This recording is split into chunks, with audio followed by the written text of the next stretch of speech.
All right, welcome back to another session in Microsoft Flight Simulator. I am Mike November Whiskey, and we are flying the latest experimental build of the fly-by-wire A320neo here in the Vietnam Airlines livery because tonight we are leaving Brunei. We are heading back to mainland Asia. Our destination tonight is Ho Chi Minh City. We have finally finished our detour to Australia. We're now reuniting with our original route around the world and excited to start heading up the east coast of Asia on our way back to North America. What else can we say about tonight? So tonight we're going to be checking out some downloadable scenery, free scenery from flightsim.to in Ho Chi Minh City once we get there. We'll be trying a new performance calculator tonight, since it's finding a good calculator for the Neo for flight sim purposes has been really hard to come by.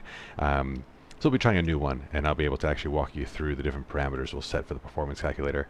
And we'll also be evaluating whether or not we can do a flap 3 landing when we get to Vietnam. And we'll talk more about that in our cruise flight. But for right now, I think taking a look at the downloadable scenery for Brunei International. The most notable part of it is this main terminal here, which is quite pretty, and this tower that has Brunei International Airport emblazoned on it. Looks like a relatively beautiful day, although some striking cloud cover. We'll check out the operating flight plan to see if there's anything significant we need to watch out for. But I think without further ado, we'll jump into Vietnam Airlines 9084, which is our call sign for tonight, and start getting things loaded up. We are also on VATSIM this evening, but there is no coverage, no ATC coverage as of yet. I think it's about 10 in the morning. Brunei time, so maybe we'll get some controllers logging on as we fly.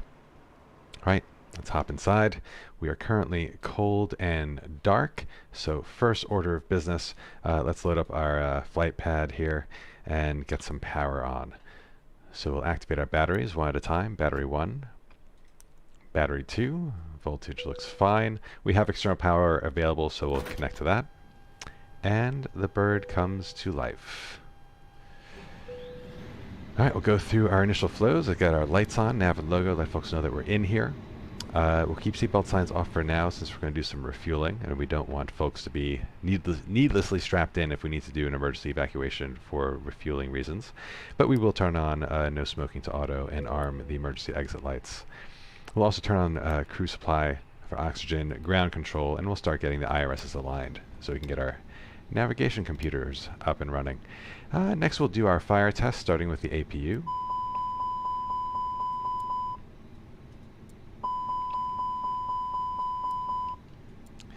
And a neat little feature with these fire tests is as you're holding the fire test button, you see the relevant ECAM message showing up on screen. Awesome. So everything looks fine up above. Actually, we'll keep the packs off for now since no one's on board. We'll get those on once the APU is spun up. And speaking of APU, since the fire test is done, we can start getting that online, since we'll want to recycle the APU bleed air through the pack system while we're boarding folks. Alright, so that looks good. Next up, let's get some of these screens prepped. Increase the brightness here. Move on over to the glare shield, constraints, set to QNH. And brighten that up a little bit. We'll set up the FMC once we brief our departure. We'll turn our co-pilot flight director off and get those screens off. Save some frames, some performance in the sim. Alright, coming down here, we'll get these screens brightened up as well, the ECAM displays. Don't ask me what any of those acronyms mean. I do not know. But landing gear is indicating down. Anti-skid is on. Gear lever is down. Clock is correct. It's about 2 o'clock Zulu time. And ECAM messages look fine. APU is available, so we'll look at boarding next. Let's check through our fluids. So cockpit oxygen pressure is good. Oil quantity is good. Hydraulic fluid is nice and full. Next, let's take a look at how many passengers we're going to have on board tonight. Our self-loading cargo. Weights and balance. We'll pull in the request from SimBrief. And we have a much fuller flight than last time. I think our last flight was under 100 people, made the plane very light. But tonight we have 172 passengers. So we'll start boarding them, since that will take a couple of minutes. And we'll continue with the cockpit prep. So thrust levers are functional and in idle position. We're on Unicom frequency 122.8 until we get ATC coverage. We'll get some panel lights on here as well. Give that a nice orange yellow glow. Weather system is off, predictive wind shear system is off, engine masters are off, engine mode is set to normal. We'll be squawking 7,000, absent ATC instructions, and ATC is on standby, and TCAS is also on standby. So that all looks good to me.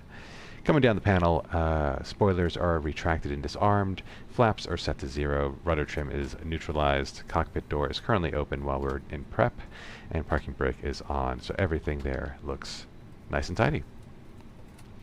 Alright, so next up, let's take a look at our weather and flight plan. So let's pull in the data from SimBrief. And this looks correct. We are at Whiskey Bravo Sierra Bravo. We're heading to Victor Victor Tango Sierra. Right here, Ho Chi Minh City. So we're just leaping over this this ocean here.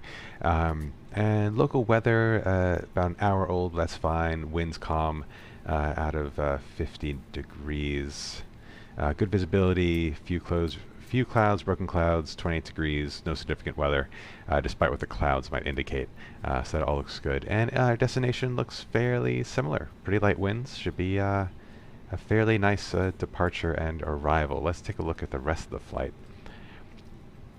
So here, just making sure this is all correct, we are Whiskey Bravo Sierra Bravo going to Victor Victor Tango Sierra. We are losing an hour. We have the right airframe and engines listed here. Our alternate tonight is Victor Victor Charlie Romeo, which is not too far away from Ho Chi Minh City. So we'll see that reflected in the additional fuel we'll need to bring for that. Cost index is 15, cruise is 380, triple pause is nice and high, and we have a tailwind of 22 knots, which will reduce our time in the air. Looking at a block time of 2 hours and 15 minutes, but we'll have about an hour and 30 in the air, which is very reasonable. Shear rate max tonight is 1.9, so we shouldn't expect too much rough air on the way. And looking at our routes, we don't have a SID tonight. We're going direct to Dogog, following an airway here. It looks like there might be, kind of implies a step climb, but I don't think there is actually. But we do have a star to fly on the way in, and we'll brief that once we're in the air. Coming down here, looking at our fuel, so that's our trip fuel there. Our alternate is an additional 1,700,000 kilograms. Contingency, final reserve, given the weather looks so good, I'll just take this block fuel as given, and we'll load up 7308 right now. Take about 5 minutes to refuel. Nice and quick. Coming back to the flight plan, let's take a look at our routing.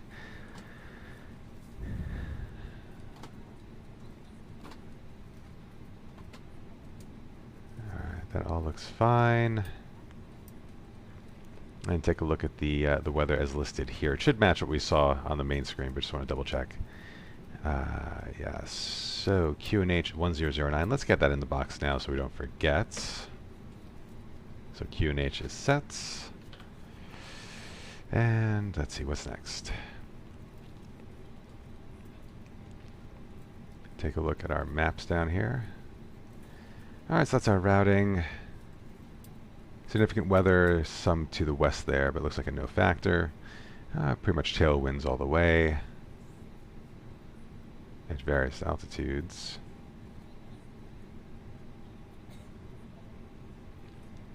And our vertical profile,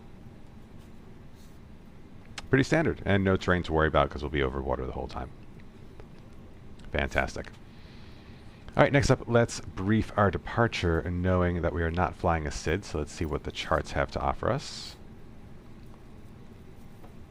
First, we'll load up our flight plan from SimBrief. There it is. And that looks correct. And just out of curiosity, let's take a look at the departures that are available to us from runway 21. And there don't seem to be any. Oh yeah, there are no departures. So I guess this airport just doesn't have standard instrument departure plates. That is totally fine. In real world, I guess we'd expect to be vectored to our routing or just cleared directly to our routing. But let's double check that runway 21 makes sense given the weather. I know the winds are light, but winds out of 50 at 4 knots. I'm just trying to visualize. That gives us a bit of a tailwind on takeoff, although it's basically negligible. So I'm going to just assume that that is fine. Definitely within tolerances. All right, so let's take a look at our charts. Take an airport chart here, just so that we know how to get to where we're going. Very simple airport, so not too complicated at all. Just confirming there are no SID charts. And we'll take an approach chart for runway 21 just for any emergency procedures we may want to follow. But yeah, looking at this chart, there really is no information here on departures. So let's take a look at this plate here, if there's anything of note.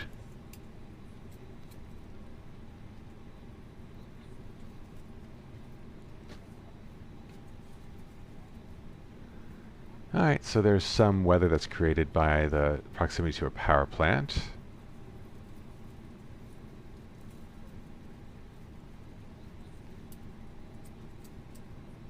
Yeah, but there's really nothing there. No reference charts either. Information is really sparse here.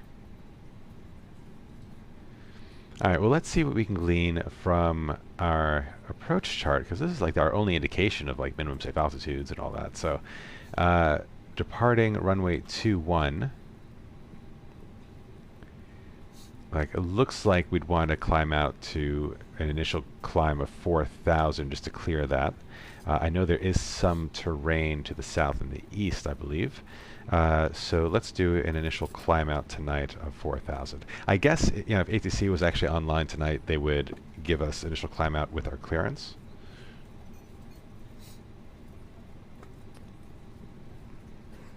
Sorry, just heard a big bang.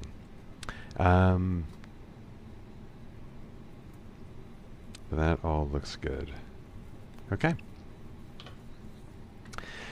So, I'm assuming, yeah, we're definitely still boarding because I haven't heard the cabin crew say boarding is complete. So we will take this opportunity just to brief emergency procedures while we have a moment before we program the McDo.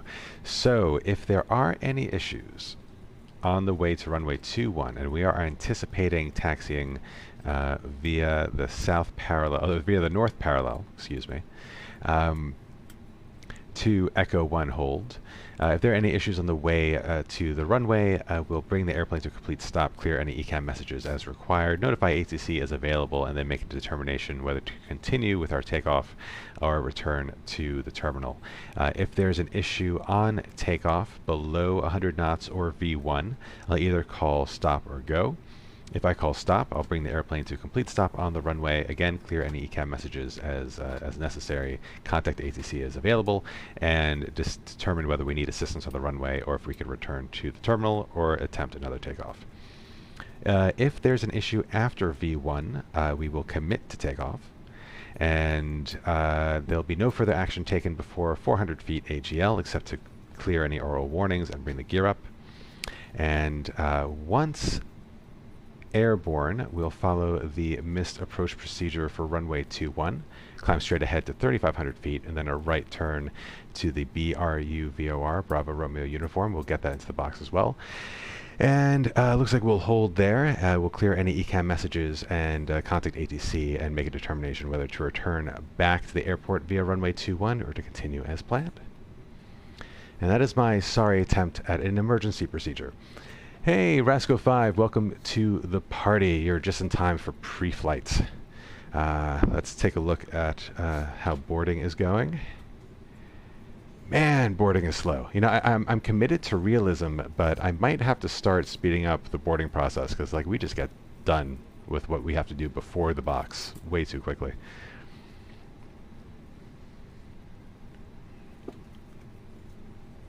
We'd have more to do if ATC was online. what we can do is actually start pre-planning our pushback with this awesome new pushback mod. So this just came out last week. Really exciting update, because before, normally when you push back, you have to start your engine. Payware version of the pushback, no, it's still completely free, which is awesome. It's available on flightsim.to. That's Tango Oscar. Yeah, so before you had to kind of steer the pushback and pay attention to your surroundings while you're also going through the engine start procedure. But now if you click pre-plan pushback, you get this cool interface that uses actual like satellite map from the sim, and as well as the taxi lines, which is such a clutch addition. And so this one's a bit complicated tonight because we have to go to runway 21, which is below the screen here. So we want to push back over here. So I'm going to set a couple of waypoints. So we'll push back in a straight line to this point, and then I can kind of create a custom path and also change the orientation of the plane. Let's see if I could do it, if I could get this without having to do a third one. I think I can. So yeah, and it will go red if you can't actually go to that place by like the way that you're trying to do it, but that looks just about perfect. Click there, hit enter, as pre-programmed. Oh yes, sorry, the Airbus, the A320. It is all freeware. It is the fly-by-wire experimental version. So we are living on the edge in case there are any unexpected crash desktops. But I like to have all the latest features at our disposal. All right, so that's all good. Let's take a look at our boarding process. Jesus. I'm going to see if we can just cheat a little bit in the settings and get that sped up. I think it's under realism. So boarding time, let's go to fast. Instant feels like really cheating, but I think fast boarding is fine. Is that helping? Yeah. Oh yeah, that's perfect. So the reason why we're waiting for boarding to complete is we want accurate weights and balances pre-programmed into the McDo just to make the setup a bit easier for us. It's not totally required. We could get started. In fact, we can get started right now. But that is why I like to wait for boarding to finish. So let's go through the McDo flows. Let's start with the data page. Make sure our IRSs are aligned, and they are. They're all showing nav. And confirm our engines, LEAP 1 Alpha 26, that is correct. And we do have the latest... Oh, that always scares the shit out of me. Boarding's completed. Great. We have the latest AirX cycle on board. That's great. Going to Intl A, we'll do it the quick way. We'll get the request in from SimBrief. Just make sure it's all correct. So Whiskey Bravo Sierra Bravo, Victor Victor Tango Sierra, and our alternate is Victor Victor Charlie Romeo. That is all good. We're Vietnam Airlines 984. Constant X15, flight level 380, all correct. Tropopause. I like to take the tropo from the flight plan because this is actually a calculated average, I believe. Myself, your captain, the first officer, and cabin crew. I'd like to take this time to welcome you. And we'll just pump that in. 55168. Paperwork up front here and waiting to receive final numbers from the ground crew. Then we'll be on our way. Flight attendants will be coming through the cabin shortly with a very important safety briefing. We do ask that you give them your full, undivided attention as they review the safety operations of this Airbus aircraft.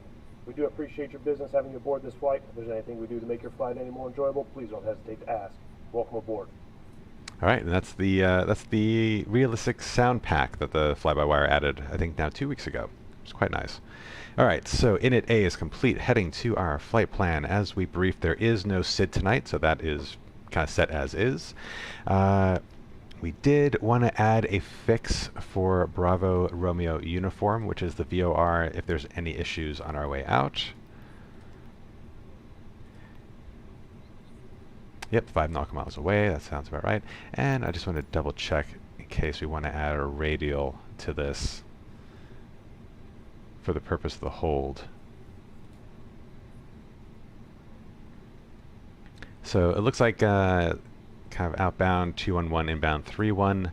But the 31 is direct to the radial.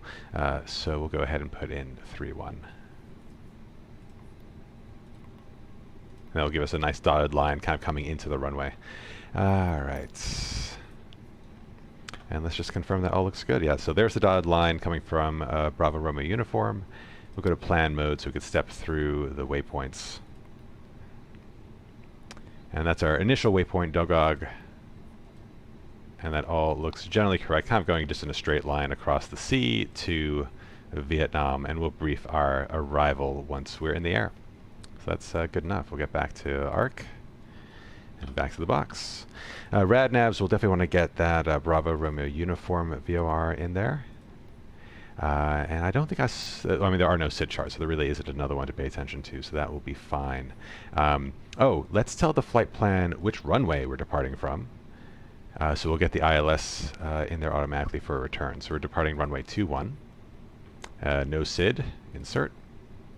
And there it is. Oh, and great. We do have initial waypoint for leaving the runway, and we'll clear this discontinuity. And there you go. So we have a designated right turn. It looks like about 3 miles past the threshold. So good. All right, next we'll go to init B, and this is where we need boarding to be complete, because I could just click this button and it tells me what the zero fuel weight of the plane is, which is just the weight of the plane plus the payload, and that matches 60.4 with the flight plan, so that's all good to go. All right, so block fuel, we're done with refueling, so that's 7.3 for our block.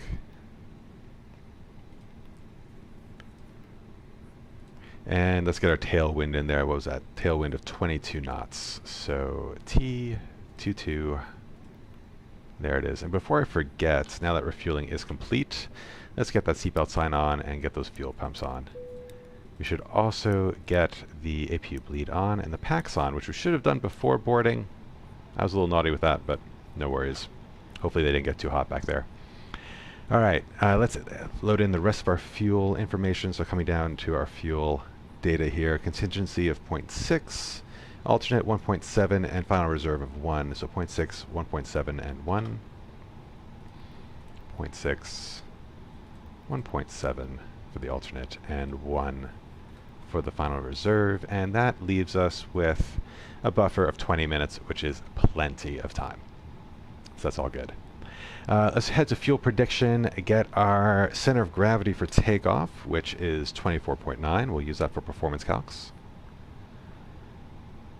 And this is the fun part. So we're going to go to the performance page now, and we're going to calculate a flex takeoff, which allows us to take off at less than full thrust, which just saves wear and tear on the engine. The alternative is to do what's called a toga takeoff, which is just kind of like a full balls to the wall, full power takeoff. And you see those two different detents here. We have the flex detent here, and if you just push the throttle just a little further, you go right to toga, which is full power.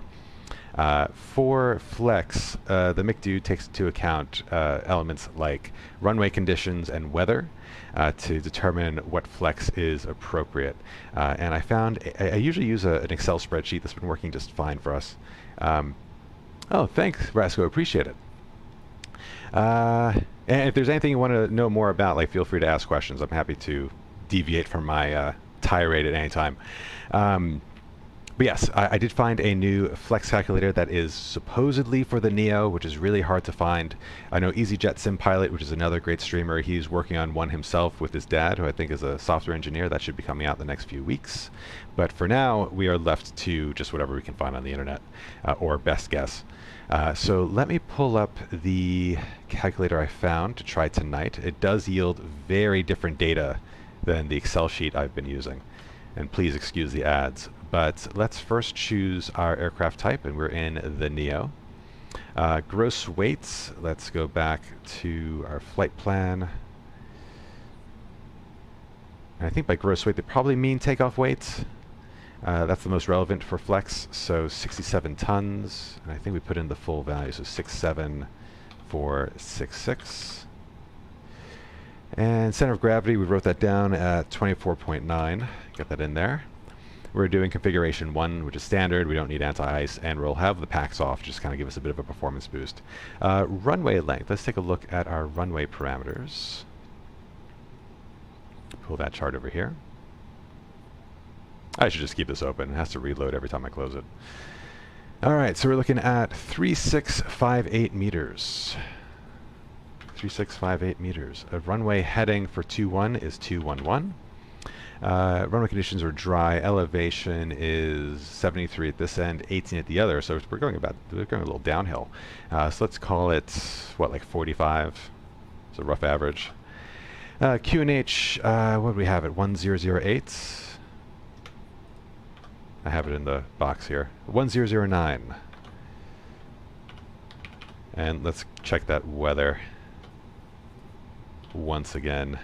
So many windows to manage. Temperature is 30 degrees. And winds are out of 50 at 4 knots, so nice and light. Let's calculate. And we do get flex data, which means we do not have to do toga. If we get, like, I guess, garbage data back, it means that we don't have enough runway or the weather is not good enough to do flex. So let's go to the box here and get the stats in. So the trim is estimated at up 0.8, doing configuration 1 / up 0.8. Flex temp, which is the most important variable here, is 36 degrees, and that is very different from what we would normally get from the Excel calc. So be very curious to see how this feels. And V speeds, 131 is decision speed, so that's the maximum we can go before we can abort takeoff. Rotation speed, when we actually pull back on the stick, is 132. And V2, which is a single engine or engine failure takeoff, is 150. And again, very different variables. This is actually a pretty low takeoff speed for the weight that we've been carrying. So again, we'll see how this feels. All right, so let's check these other parameters. I'll go ahead and take this calculator off your screen right now because we don't need it anymore. And let's check these other variables. So thrust reduction altitude and acceleration altitude. Thrust reduction and acceleration altitude and engine out acceleration altitude are both appropriate. The default for the mod, which I just stick to, is 1,500 feet above the runway, and the runway is roughly 50 feet above sea level, so that's perfect. Transition altitude. That we should look at our approach chart to get a sense.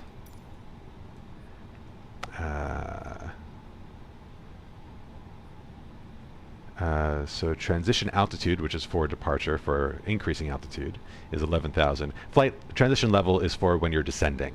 So that's when you transition, I guess, back to local altimeter settings. But transition altitude is what we want for departure, and that's 11,000, and that's all good. Okay. All right, I think that's it. The last thing to do is just go through our before start checklist. We'll get the tug attached first. You know what? I won't do that. Normally you would, but this add-in keeps bugging you to disable the parking brake, and then it just goes. So let's just avoid that part for now, and we'll just do the checklist. So cockpit prep is complete. Fuel message has been sent. Gear pins and covers will be removed when I think we connect the tug. Signs are on in auto, almost. Set strobe to auto. Fuel quantity is set at 7.3 thousand. Takeoff data is set. Barrow ref is set. Before start checklist below the line now. Windows and doors are closed. Beacon is going to come on for engine start. We'll request pushback now because we have time. Thrust levers are idle. Parking brake is on for the moment. Before start checklist is complete. The Excel would normally give a temp that's a bit higher, like usually in the 60s. So this is actually significantly different. It is above outside air temperature just slightly, so that's good. I think that's usually the minimum. Yeah, so I don't really know how to interpret that, to be honest.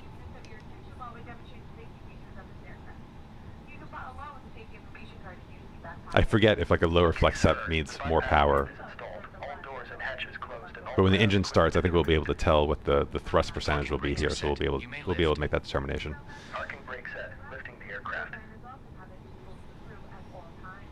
I love that lifting. That's fantastic. We are cleared for start and push. Okay, cleared for push start. Please release parking brake. All right, parking brake released. Parking brakes are released. Commencing pushback. You can start the engines in sequence. Yeah, we'll start in the sequence. All right, so let's start our timer here. We'll get our engine mode to ignition. APU bleed is already on, so engine 2, start. And the pushback mod does the rest. We just get to chill, watch our engine parameters. Ignition has started. I will just flash outside. Oh, and actually, forgot about the external power, but we would normally disconnect that before we hook up the tug. But just a quick view. We're staying nicely on that line. And that engine number 2 spooling up. Look at those clouds. Oh, Jesus. It's so nice.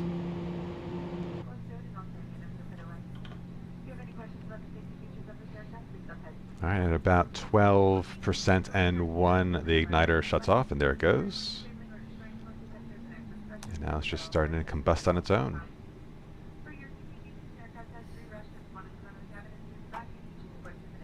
Let's close that door. That should actually make the cabin announcement softer. The fly-by-wire guys thought of everything. All right, engine 2 is available. Engine 1 start. And there's our flex, 86% thrust. So I believe that means our lower flex temp means higher thrust, because I think with the old calculator that would be in the 70s. And there's our flex temp right there. I'm going to test something. I hope I don't break it. Let me just throw in 65 and see what happens. Yeah, thrust goes down. So where were we? 36? So, I don't know. I wouldn't be able to tell you what's more correct. But I will do a comparison video for sure once EasyJet Sim Pilots comes out, because I trust him. He will definitely...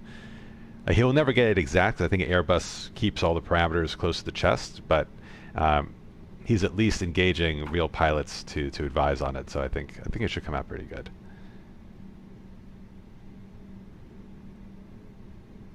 All right, we have 2 good engine starts. Let's get ignition back to normal. And we're almost done with pushback. This is great. That was a breeze. Let's get the APU bleed off, and Okay, APU is coming off. Please set your parking brake. Parking brake set. Parking brake set. Parking brake set. Lowering aircraft. Down we go. Now let's see how well we did. So you know what? It didn't come out perfectly straight. Complete. You may disconnect. But you know what? Engine start. Cleared to disconnect. I'm not going to fault it. That was pretty close. Holding position, waiting for the visual. Thank you and goodbye. Alright, so nose wheel steering disconnect is orange, and there it goes. So that's all fine. Alright, so let's prepare for taxi. Let's get our taxi lights on. And what else do we need? We want to set our flaps to takeoff configuration. We want to arm those spoilers. We want to do our after start checklist. So anti-ice is not required. ECAM status is checked and it looks good. Pitch trim is not set. What were we doing? We're doing up 0.8. So let's get to the flight control page and go up 0.8. And while we're here, we'll do our flight control check. So we'll do full left, full right, nooch, full down, full up, and nooch. And we'll disconnect nose wheel steering. This is simulating pushing down on the tiller handle to the left. I'll show that in a sec, but now we can use the rudder without moving the nose wheel. So full left, full right, and neutral. And just to point out what I'm talking about, this guy right here. So this turns the nose wheel. I think a full deflection, it looks like 80 degrees in either direction. If you press down pedal disconnect, it allows you to use the rudder pedals, which also moves the nose wheel, just not as much. I think it's like a 6 degree or 8 degree deflection either way. Just kind of keep you straight on the runway. But pressing this button disconnects the rudder from the nose wheel just to kind of protect the mechanisms there, because you don't want to spin your wheel when you're not moving. It's probably too much detail. That's fine. Let's set our auto brake to max, and I think with that we can do the rest of our before takeoff items on our way. So parking brake is coming off, and give a little power. I'm trying to see if my rudder pedals are enough to get me on this north taxiway.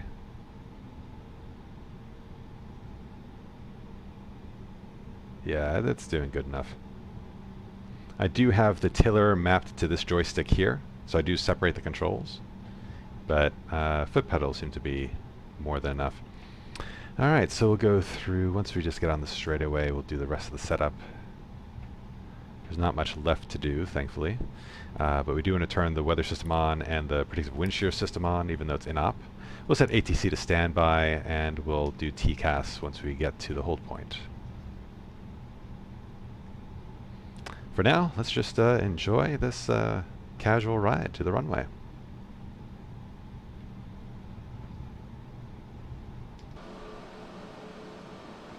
Enjoy more of the scenery. Oh, man.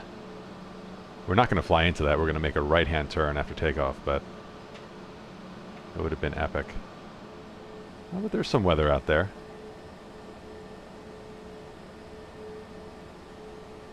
It's a beautiful livery, too. Captures the sunlight really well.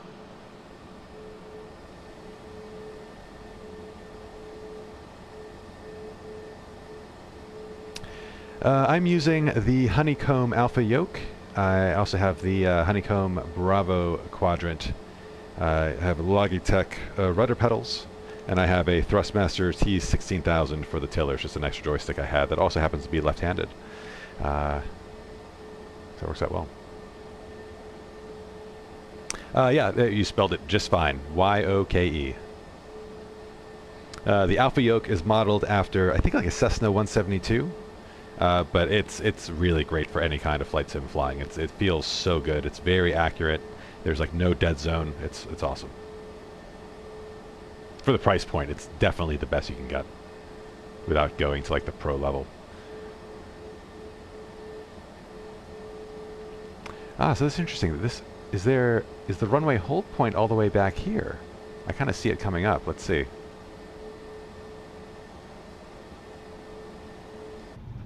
Kind of looks like it might be. Interesting.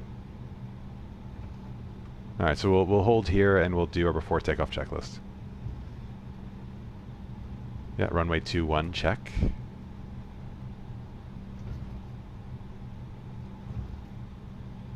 Yeah, I don't see another hold point ahead, which is interesting because if you look at the airport chart. Oh, I guess you know, Echo 1 could really be interesting. So, and actually, if you look, Echo 1, this is the Echo 1 hold point. So here we are. All right, great. So let's do everything else. We'll start squawking. We'll get TCAS online. We'll notify the cabin. We'll get our lights on all the way for takeoff configuration. Landing lights coming on as well. And strobe can go just straight on.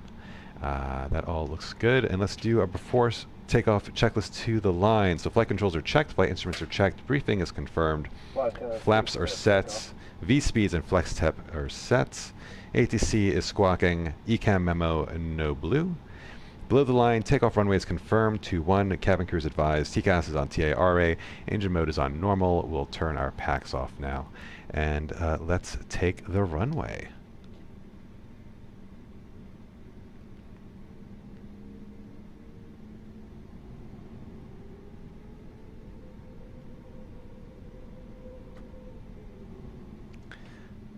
Yeah, no, they're definitely quality peripherals. I hear rumblings that they're going to release, Honeycomb's going to release rudder pedals sometime this year, but anybody's guess when.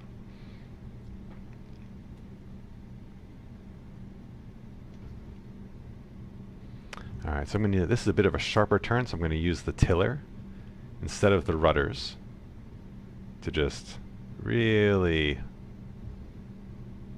make this turn full. And we'll use it again. We'll do a 90-degree turn on the runway just to maximize the amount of tarmac we have for this flex takeoff.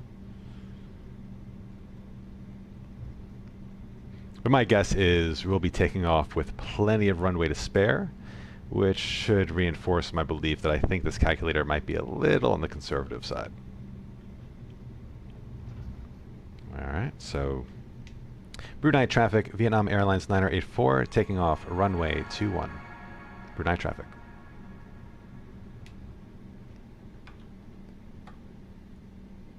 Oh, and Rasco, thank you so much for the follow. Really appreciate it. Glad you're enjoying the stream. Alright, let's see. Did I overshoot it? No? Oh, no, that actually looks bang on. Awesome.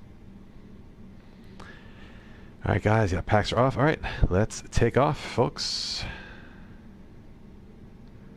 So, N1 to 50%, nose wheel down, engine stable, flex.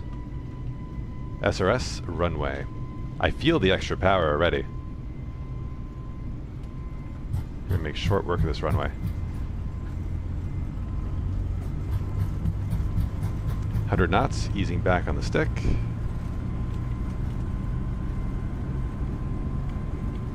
V1. Rotates. Plenty of runway to go. Positive rate, gear up.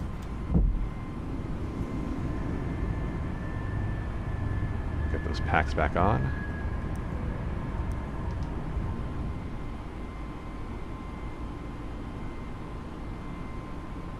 Alright.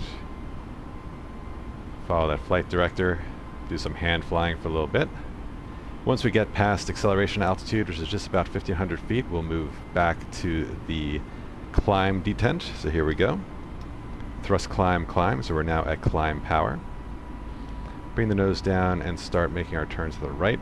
Allow us to accelerate to S speed, which is when it will be safe to retract the spoilers. So pitching down a bit more, just letting the plane speed up a bit. Nice bank, just in time to miss that giant ass cloud there.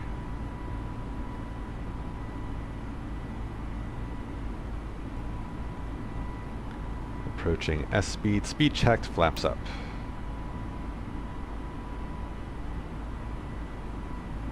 And what I'm doing, I'm just using these instruments here. I'm keeping that crosshair right in that yellow box best I can to keep me on course.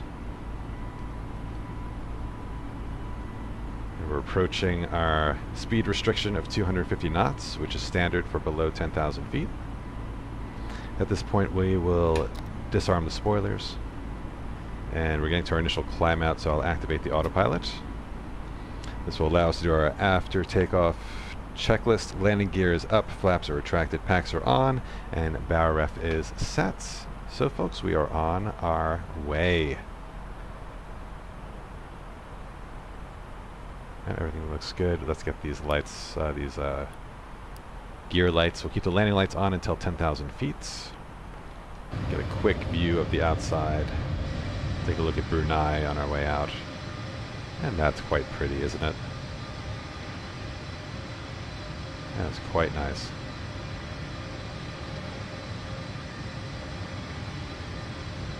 That was a nice departure. Love the way water reflections in the clouds. Some yachts, hopefully they don't belong to any Russian oligarchs. That was a terrible joke, I apologize. Alright, so at this point, there's no ATC. We're definitely clear of traffic and terrain. Let's clear ourselves up to 38,000 feet, which is our cruise. And we'll go into open climb. Open climb, which is indicated here, so thrust climb, so we're getting climb thrust. Open climb just means that the autopilot will not be adhering to any altitude restrictions. So if we were flying in a standard instrument departure and there were altitude restrictions on our way out, we could have the autopilot adhere to those restrictions. But since there are none, there really is no reason other no really reason why to use what they called managed altitude, which would adhere to the restrictions. We're just going to go up to 38,000, no problem.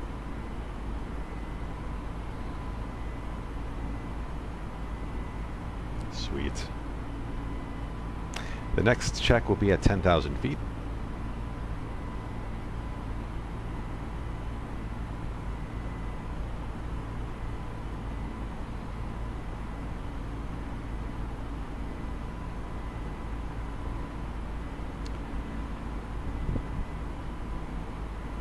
For the external view as we go through this cloud layer.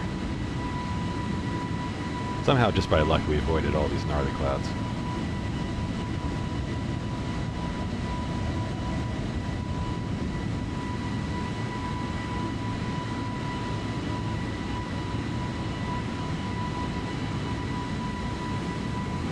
There's our landing lights on.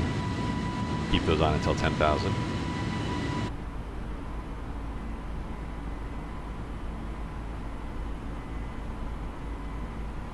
Now at these low altitudes, we have a banging altitude, a banging vertical speed, kind of climb rate of 3,100 feet a minute that will go down as we get into thinner air.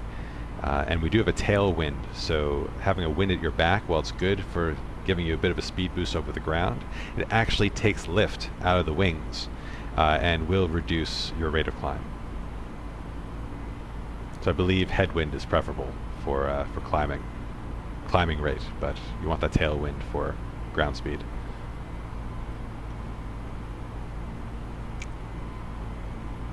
All right, we're at 10,000 feet, so let's set airports and give us a bit of an expanded view here. There will be no airports on the way because we are flying over water. It looks like our last opportunity is this guy over here. It must be some island, about 150 miles, and off our starboard bow. Let's get those landing lights off as well.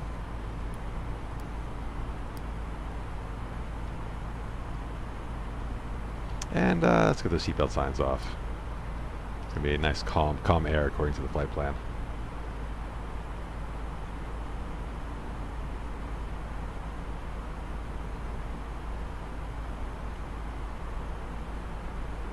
And we're through transition altitude, so the PFD is shouting at me to go to standard QNH, which is just the standard value for the altimeter above a certain altitude, so that everyone is talking the same language in terms of altitude relative to each other. Because once you're clear of terrain, what matters most is just keeping spacing from other aircraft.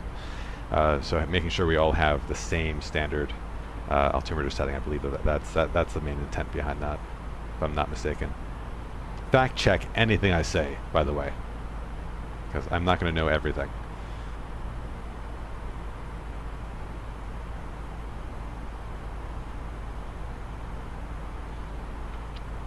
Here we'll just get the cruise page up, which gives you nice summary information about fuel usage and engine parameters, as well as air pressure information for the cabin.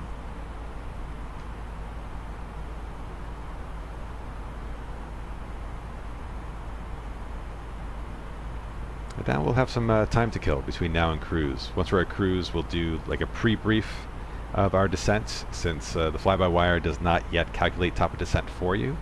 So there is a hacky way to do it with using the McDo and the fixes page. So we'll get that out of the way just so that we know when we need to start heading down. And then about 40 minutes before anticipated arrival, we'll start briefing for our descent and arrival.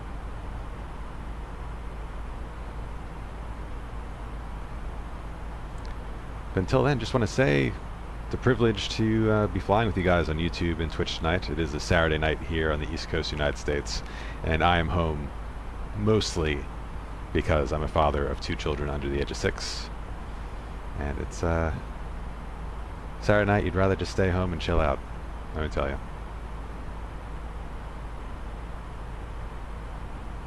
We also had like a bomb cyclone on the East Coast today, so it's pretty nasty outside.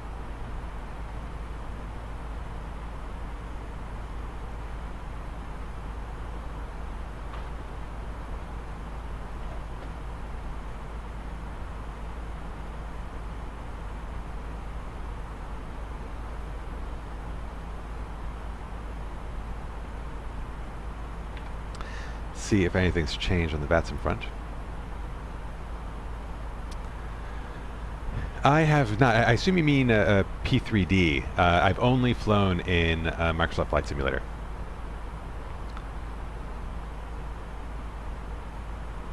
Although I believe the Airbus planes in X-Plane are far closer to study level than the fly-by-wire in Flight Sim for now. But they're making progress pretty quick.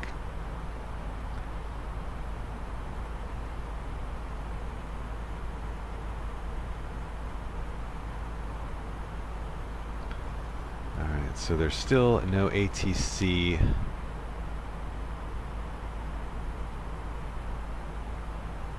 Yeah, there's still no ATC for Ho Chi Minh City. But we do have more aircraft activity. So we do have a couple planes in pre-departure and 2 planes en route, including ours. When's this one going to arrive?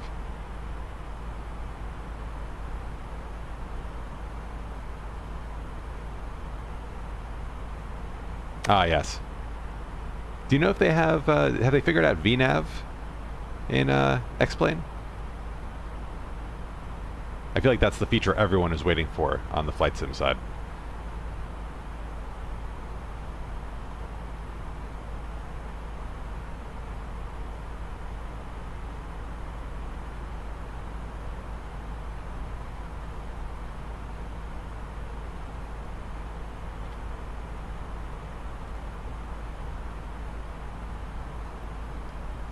Oh, interesting. Oh, this might be fun, guys. So there is another plane heading to Ho Chi Minh City from the opposite direction. They're about 630 miles away.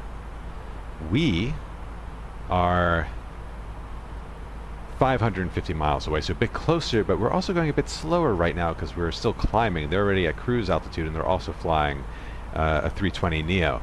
So we may be arriving very close to each other, so being communicative on Unicom will be critical. So that'll be fun. We'll get at least some traffic interaction on our arrival.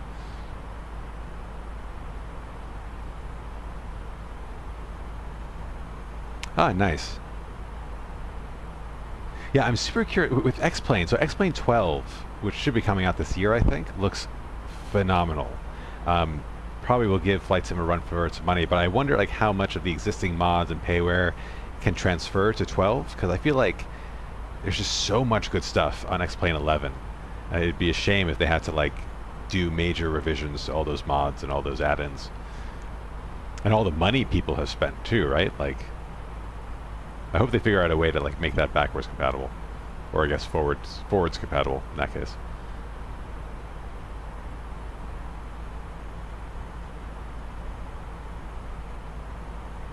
So Rasco, you definitely seem to know your way around flight sims. What kind of flying do you like to do?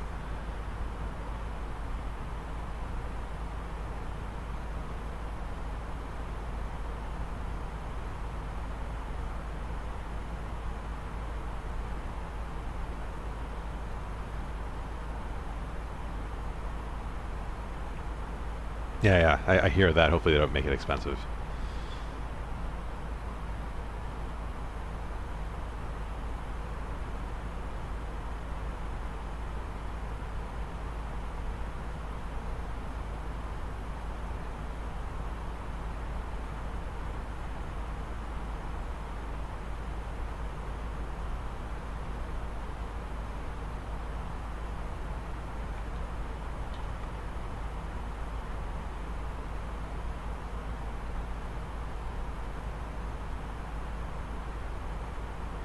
Nice. Yeah, I haven't touched the military planes at all.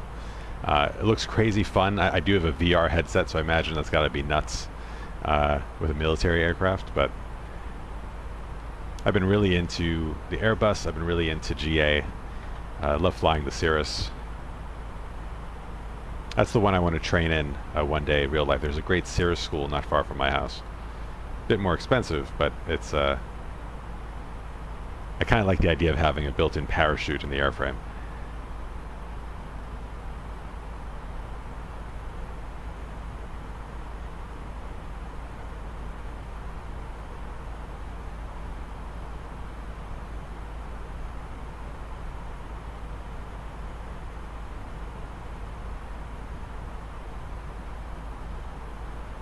Oh, nice. 738. Is that does the 738, is that capable of long haul, or is that kind of comparable in range to the 320? I ask because I'm planning to do Cross the Pond at the end of March for the VATSIM event, and my only option in flight sim is the 787, which is fine, but the heavy division mod is not anywhere near where the fly-by-wire is.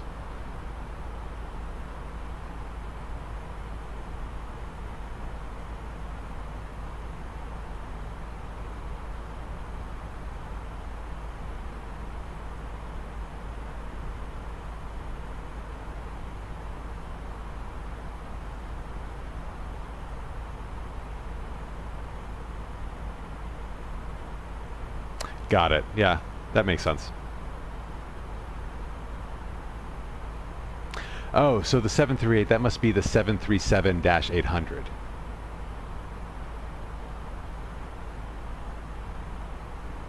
Yeah, so that would be comparable to the 320 series, at least.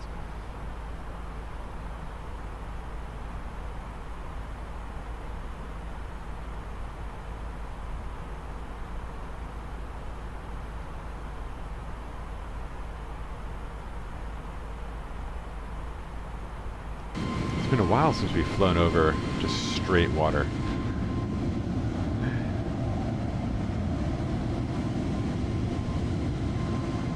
Let's see, I think that island with that random airport might just be too far away for us to see.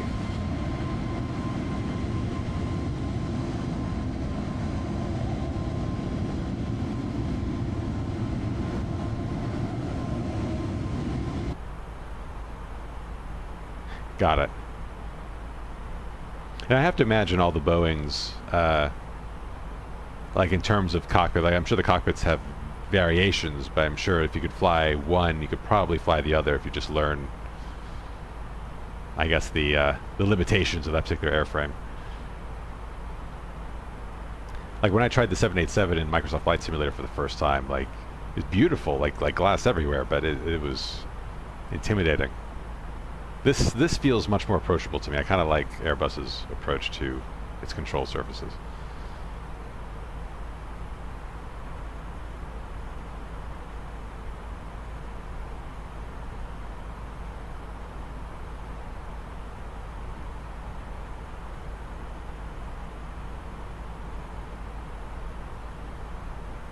I'm just going to do a quick cleanup here. The RadNav, clear that, and on the fixes page we can clear this. Okay. I do want to check real quick on the Navigraph map. I'm curious about this airport that we're picking up.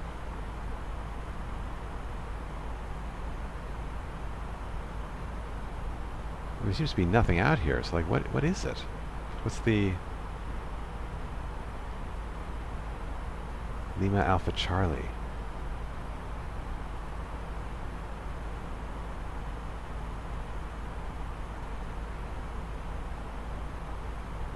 Just gonna search for it.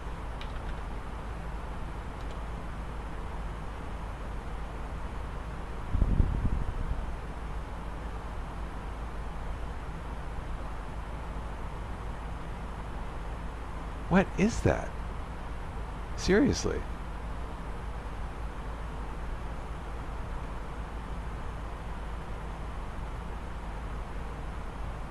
I'm not seeing it here.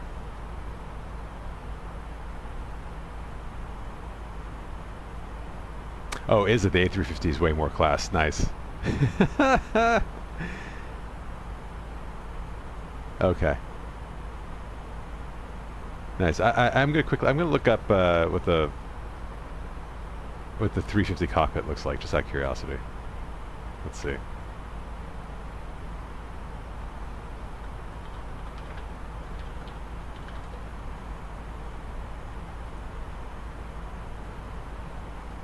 Wow. Oh, wow. That is... Oh, dude. That is stunning. That is stunning. That looks great. And in a way, the center console seems like a little simpler. Doesn't seem quite as busy. But all the glass, this is, I mean, yeah, I mean, this looks like the 787. But with the side stick, it's the side stick. I think, if anything, that's what makes Airbus win for me. Because you know what? Like, if I'm flying for a long time, I want to be able to, like, eat my steak, have my coffee, and if I need to, just reach over to my left, steer the plane a bit. So I found this website. It's, I don't know what it is. It's an Airbus website. It's kind of Googled for A350, but it gives you a 360 view of the cockpit. So I'm able to, like, pan around and see the overhead panel, which looks very similar. The overhead panel looks actually identical to the 320, just with some updating to the, I guess, fonts and overall design. But, oh yeah. Yeah, you know, hand flying the Airbus is great. Thank you for turning me on to the 350, man. This is, I had no idea this plane was as sexy as it is. Now I really hope that someone builds this for Flight Sim. This is exciting. Anyone watching that knows how to build modded airplanes, please build us an Airbus 350.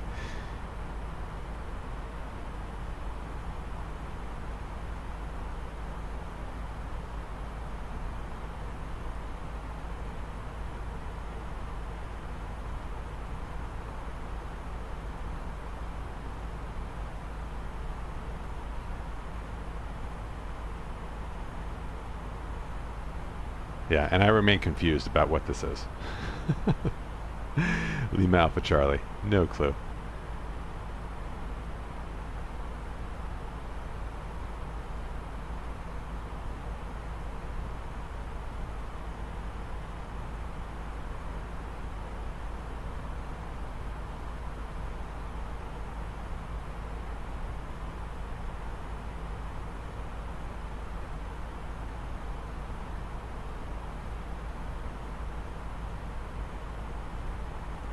See, is there anything at Bidag, or is that just a waypoint? Yeah, it's just a waypoint. Anyway. Oh, yeah, so on the navigation display, I'm on airports, and it's showing an airport here about 100 and, oh, I guess like 80 miles off to the east, or sorry, off to the right, let's say, Lima Alpha Charlie, but it is nowhere on the charts. Actually, let me go to the world map. See, is there any? Oh wait, there is an island. It must be that. But it looks like nothing. I can't find any information about a Lima Alpha Charlie airport. And looking outside, like, see nothing out there in the distance.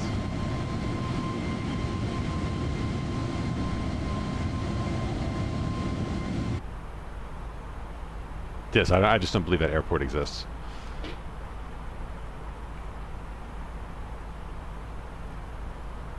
Check Google Maps.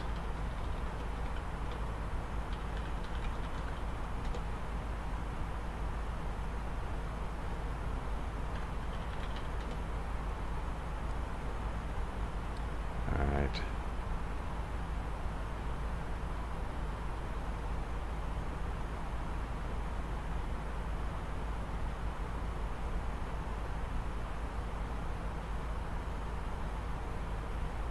Yeah, and I think that's just a data error, honestly, because I'm looking at Google Maps now and there's nothing.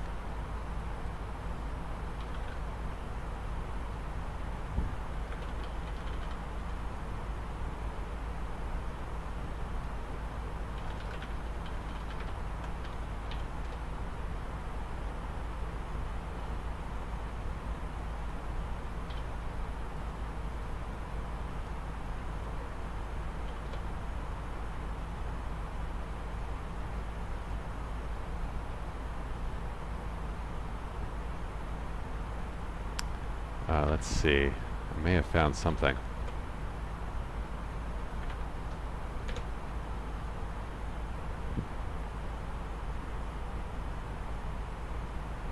Okay, there is something out there. Oh man, that's nuts. Okay. All right, let me see if I could share this. This is fun. Yeah. Oh yeah, you found it too. Liang. If you look at the satellite image, the whole island is the airport. The whole thing.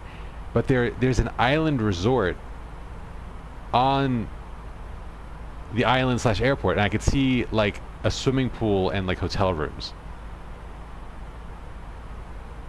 It's a part of Malaysia. Oh man, this is actually worth sharing. Let me get this on the stream.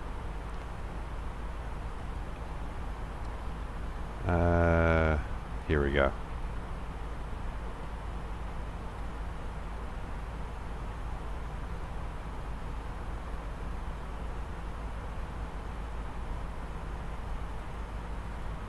It doesn't seem to be working. Hold on. Let me see if I can share this. There we go. Yeah. So this is a satellite image. So yeah, the whole thing's the runway. And then right here is the Liang Island Resort swimming pool, and I guess like you can see yeah, there's a boat there on the satellite image. That's weird, man. This Swallow Reef, that must be the attraction. Like this like little kind of pool of water that's surrounded by a reef on all sides. But guys, like, talk about random place in the world to go. See their photos here. Oh, it looks pretty nice. Some sharks, that's cool. Some economical plastic chairs. A sign that tells you where you are. Fish. And of course the runway. Look at that, man. That's hilarious.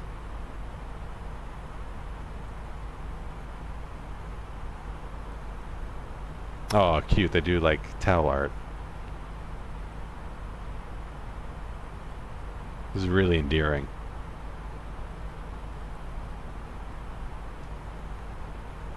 Ladies and gentlemen, once again from the flight deck, your captain speaking.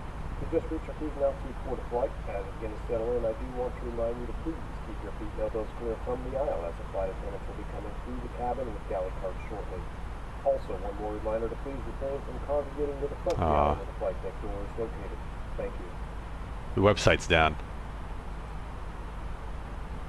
All right, I'm going to take a bit of an aside. This is why I've been loving doing this around the world trip, because you find these places just through happenstance, and you learn all these crazy things about places in the world that you just never knew existed. Yeah, oh yeah, Roscoe, I have, Paro was a stop on our around the world journey, and I did do a flight into Paro. It should be available on my YouTube channel, Mike November Whiskey. It's the same handle on Twitch, but all of my videos get archived on YouTube. So there is one for Paro, and it was fun, man. It was stupid. It was fun. The departure was insane. Hey, Mr. Crosser, good to see you again. Welcome back. To catch you up, we are flying from Brunei to Vietnam, and I saw this random airport in the middle of nowhere, and I'm like, there's no way there's an airport out there, but lo and behold, Google Maps, there's an airport and a resort. Anyway, but yeah, talking about Paro. Paro was fun, and the departure from Paro, the following video, was insane, because I did a flex takeoff out of Paro, completely forgetting that Paro is surrounded by mountains. So even if I had the runway, even if I had the weather, I probably didn't have the clearance to gain enough altitude to clear those mountains without going toga, and I damn near crashed, and it was hilarious. So as fun as the Paro video was, I think the video after Paro was even more so. So I learned a hard lesson: don't do flex takeoffs in mountains. All right, let's get back to the stream. I think we're at cruise altitude now, so I'll take that beautiful resort off your screen for now. And yeah, all right, so let's do our pre-descent prep, just so that we know where our top of descent marker should be. So head back into Navigraph. clear out these charts that we don't need anymore. Goodbye. Yes. And let's take a look at our approach. So let's get a preview of the weather as well, just to make sure the approach makes sense. So it has us coming into runway 7 right, and the prevailing winds in Ho Chi Minh City right now are 120 at 1. So basically no wind, but even if it was stronger out of 120, that does make the most sense. It's a bit of a cross, but at least it's coming from the head. So that's good. Runway 7, so that approach should be fine. So let's pull up the charts. And we'll get, where's the airport info? Is it this one that I want? Yes. Alright, so we'll pin that. Star is, let's pull it from here so I don't have to keep flipping back and forth. Star is a VVTS 3 Golf. So let's see. Oh, these are all the arrivals for 7 left and right. So is it on here?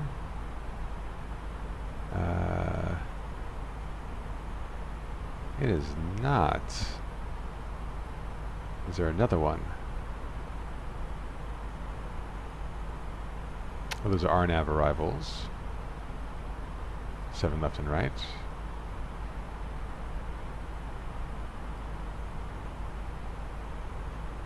Also not this one. Interesting. There's a VVTS 3 Hotel.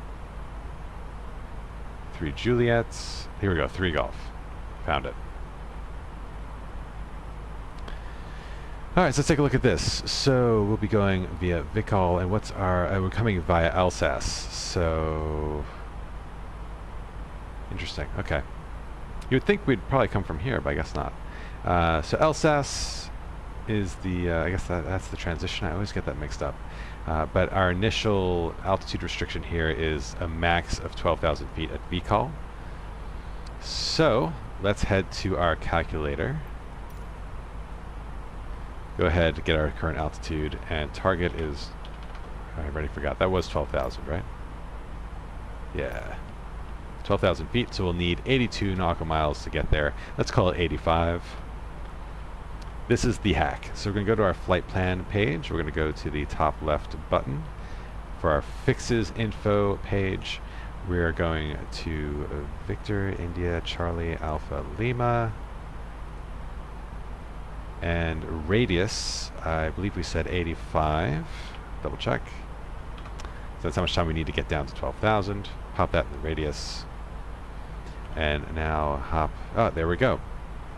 It creates an 85 nautical mile circle around Vicol. There's Alsace. That's where we'll be banging a left turn, it looks like.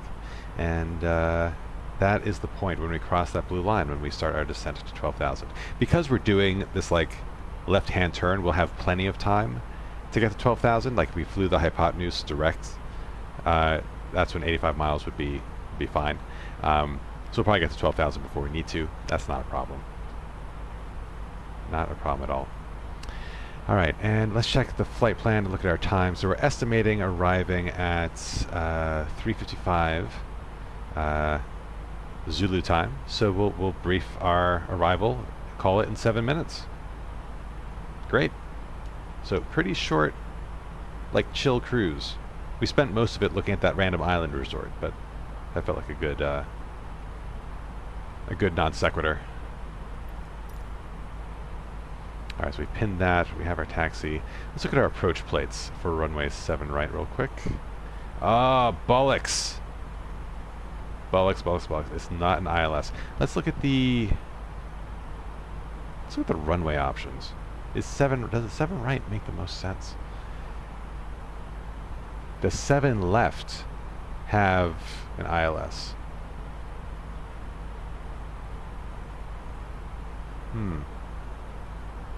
Although 7 right is the longer runway. We could argue we could do 25 left.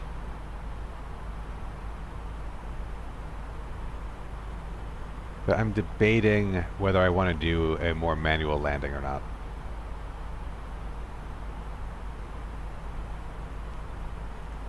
What do y'all think? Should I use the 2.5 left ILS crutch, given that the winds are negligible, or do I do a manual RNP landing? Airbus does, the fly-by-wire mod does not.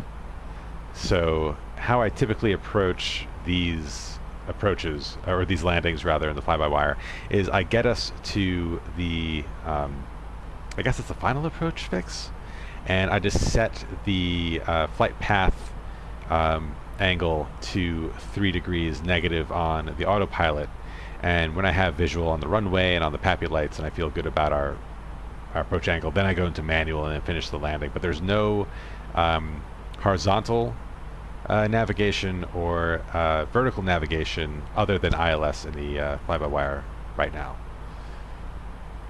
That's why everyone wants VNav. Like once we get VNav in the Airbus, in the fly-by-wire Airbus, we'll be able to do all these approaches.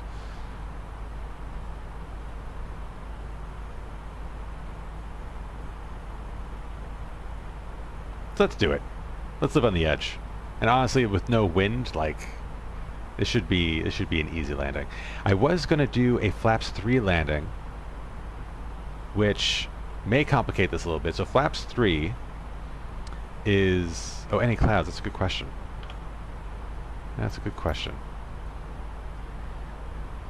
Cav okay. so ceiling and visibility is good. So no clouds. So we'll have visual on the runway. So we could do it. Flaps 3 is reserved for when you have enough runway and the conditions are good.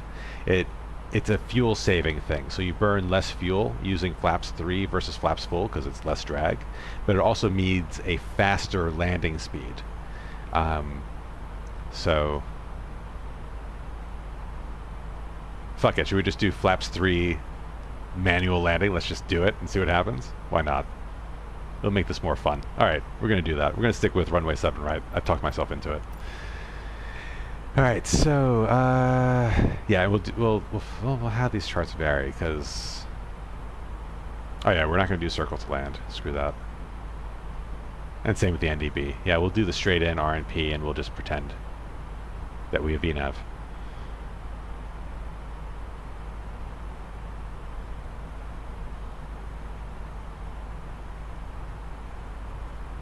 I don't know that song. You can always go around if you don't look right coming down. Is it actually a song? But that's a really good point. Like it would be a good excuse to do a go around as well if things are going to shit. Like we should practice go arounds, especially before across the pond. All right, let me pin this.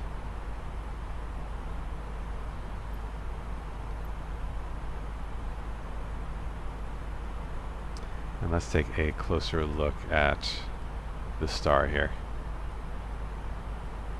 12,000 to 7,000 speed restrictions. And then, so we get to come in nice and slow, which is nice. So Sam due to the final. Yeah, it's a real, all right, I'll have to look it up.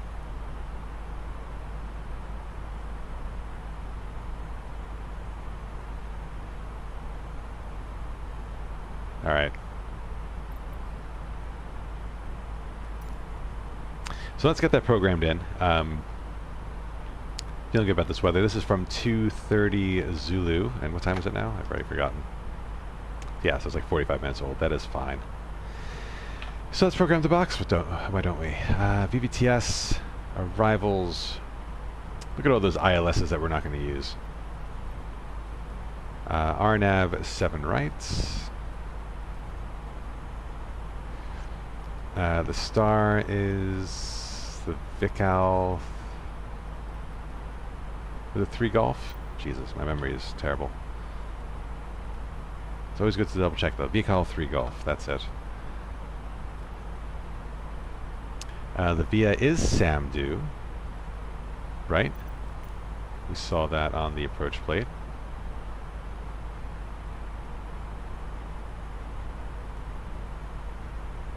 Yep, SAMDU, perfect. And that was the last fix on here, yeah, so that's fine. And the transition is LSS. Let's insert that. And let's check our work.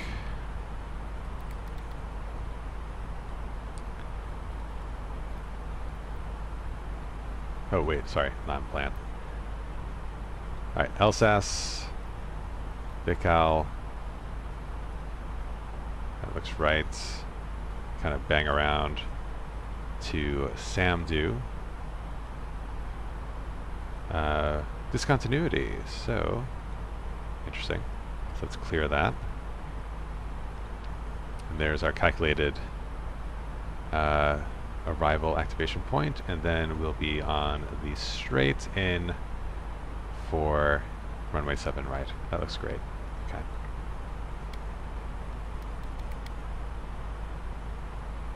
Okie dokie. Let's look at the go around, because we should actually pay attention to this on this flight. Alright, so proceed to Tango Sierra 592, Tango Sierra 596. Then Tunbi at 3000. Join holding pattern or follow ATC instructions. Where's the holding pattern? At Tunbi. Okay. So we should get those fixes in. So let's go back to our fixes page. Nope, sorry. To scroll up, looks like.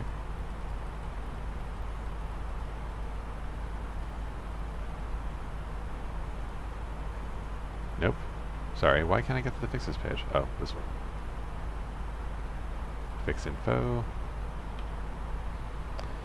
Alright, so that's fix 1 for top descent, and this one is Tango Sierra 592.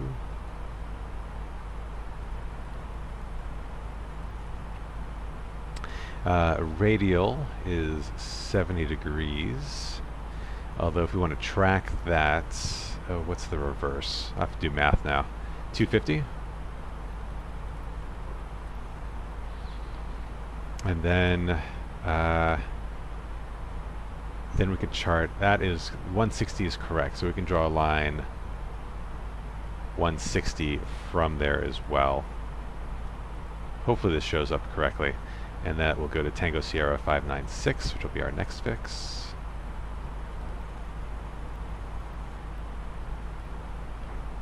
And there we'll be flying 190 to Tunbi, and that will be our final fix. We're really making use of the fixes tonight.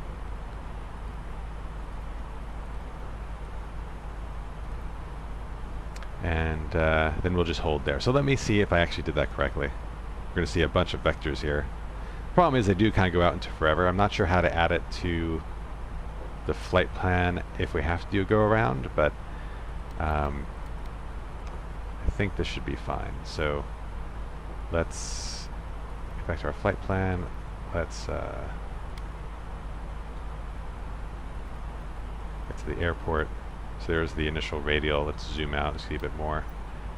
There's our right turn, and there's another right turn straight to Tunbi. So at least this will give us some sense of direction if we have to do a go around. It might be a bit annoying with having all the blue lines on the screen, but I don't know a better way to do it unless you guys... doesn't the flight plan have go arounds planned? I don't think so.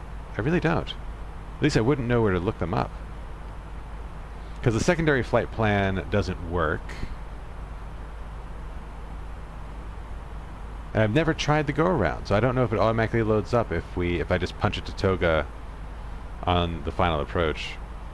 It'd be good to test. I may have just wasted a lot of time, but I'd rather be safe, given I don't know how it works.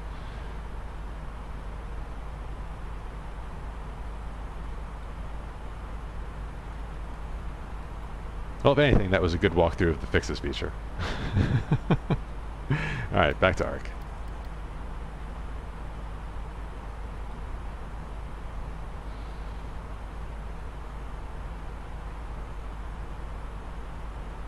Yeah.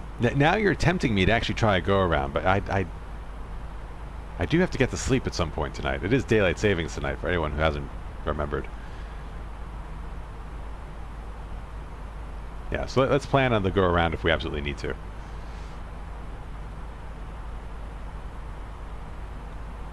But you would think it'd be in there because I mean it's on the plate It should be in the AirX cycle. Like it should be there.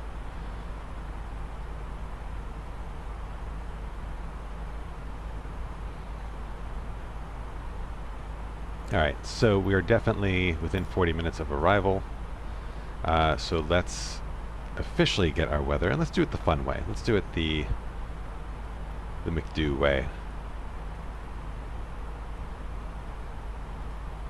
Do a weather request. We'll clear our departure. We'll just get our arrival and alternate and send. And I'll do a quick VATSIM check just to see if ATC has come online. No, Vietnam is still quiet. And where's our friend? Our friend has 381 miles to go. We have 288, so yeah, it looks like we'll get there first. Unclear what runway they'll be going for, but we'll just they're flying the VTOM approach. So what does VTOM get you to?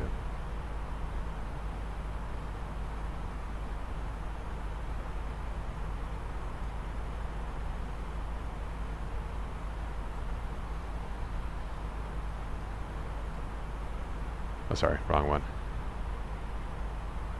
Oh, I guess I have to...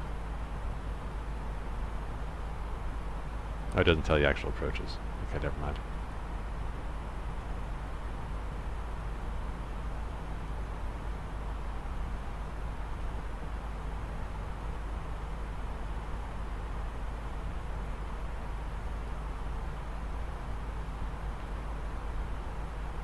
I just want to make sure that we're not going to go head to head.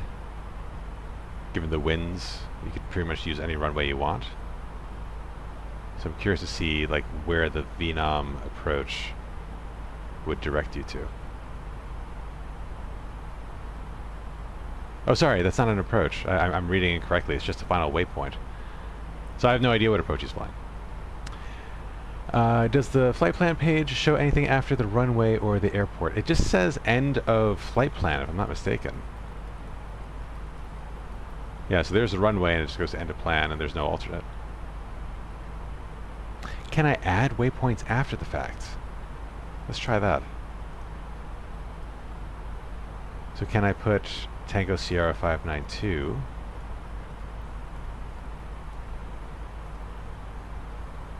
Oh no, it adds it above the runway, so let's clear that. Worth a try though. Oh yeah, if I scroll further down, it just starts from the top again. So we just passed Lagat. So Akman is the next, or rather, we just passed Akman rather. So sorry, Maksan is the next fix. So yeah, it just gets you back to the top of the flight plan.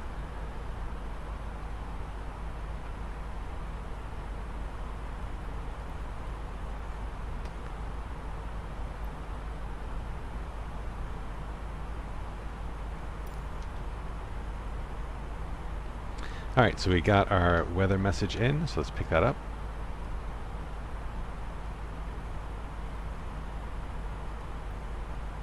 And we'll print it for easy reference. And it's from 3 Zulu. It's fine. That's fine. That's definitely recent enough considering there's not a lot of weather there. Alright. There's our print. And let's go ahead and, so we have our rad navs. We don't have our rad nav set, so let's get that in now.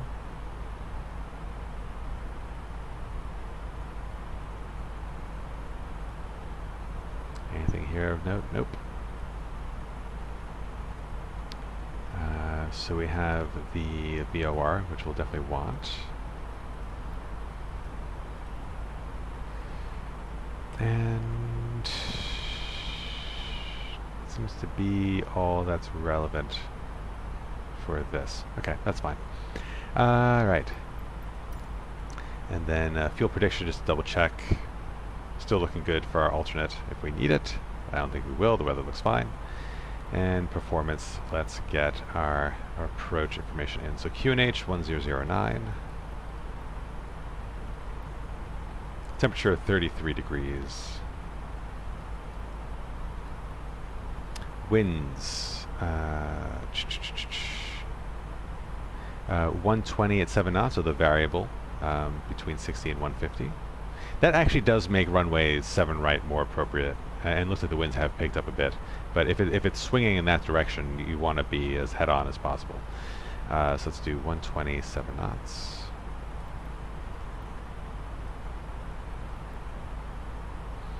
Barrow minimums, what is it?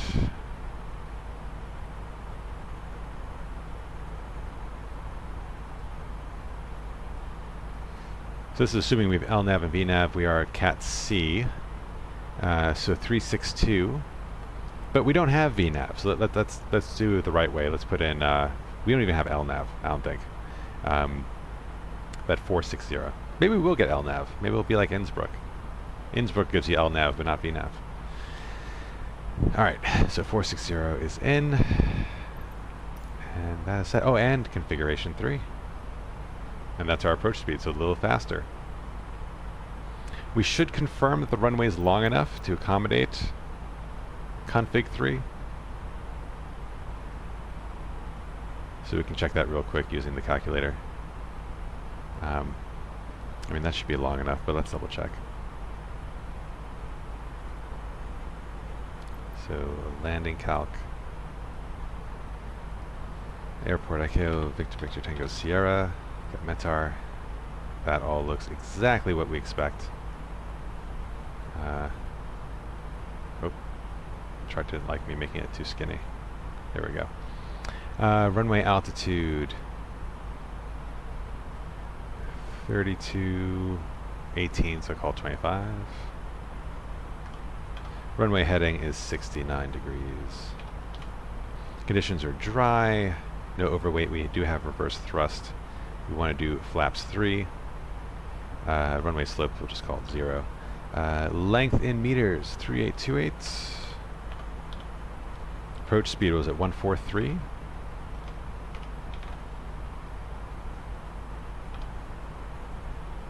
Yeah, 143. And let's calculate. Oh yeah, plenty of runway, no problems. Alright, and is there anything else I need to... I can't remember if it's the 787 or if it's this one where there is actually like a switch I need to throw for config 3. It wouldn't be the Boeing because Boeing doesn't have config 3, it has degrees. Oh yeah, landing flap 3. On. Okay.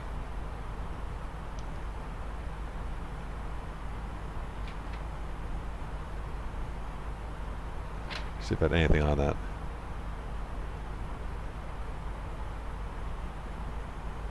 Cool, we're gonna give that a shot. Yeah. Thank you, Rasco. You're effectively my co-pilot tonight. I really appreciate the you guys checking my work. All right. And we'll do low for braking because we know we have the runway for it.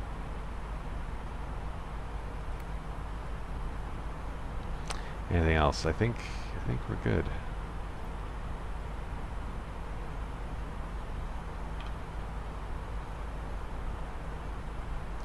Just for completeness. I believe it's customary to get the runway in there.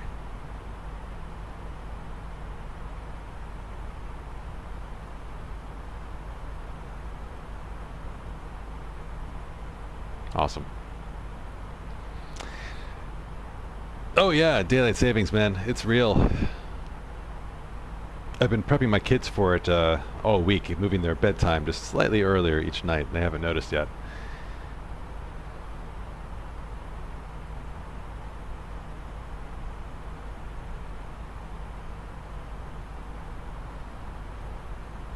I have about 100 miles to go before top of descent.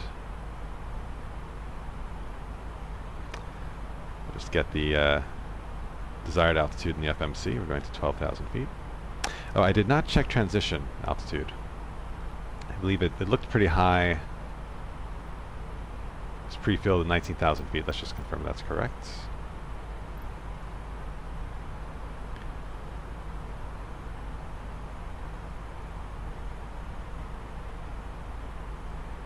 Transition level 19,000. Great.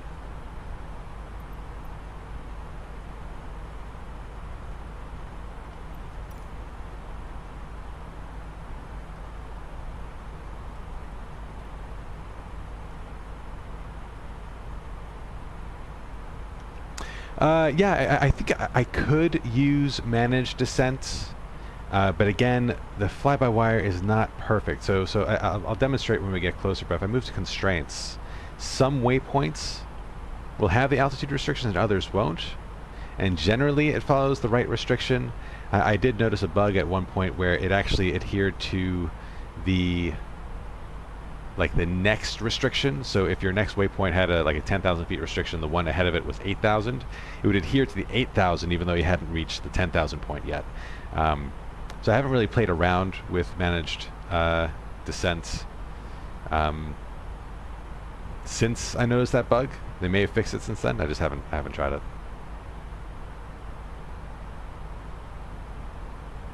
And managed speed seems to have the same issue. The data is not present for every single waypoint. It takes you back to like 250 knots if the next waypoint doesn't have a posted restriction. I've tried that. I've tried adding the altitudes myself. Let's take a look, actually.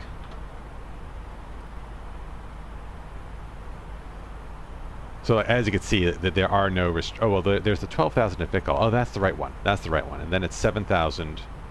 And then look, it goes back to flight level 380 at 536, which should not be correct, but let's see. Maybe that waypoint just doesn't have one. Like, it wouldn't take you back up. Like, it would... We could put in... What would the procedure be? I think we intercept at 2,000, so we put 2,000 in, we go to manage descent, and then it should keep us at these restrictions all the way. The 12,000, 7,000, yeah, nothing there. So that's fine. 7,000 again, then 5,000. Yeah, you know what? Let's try it.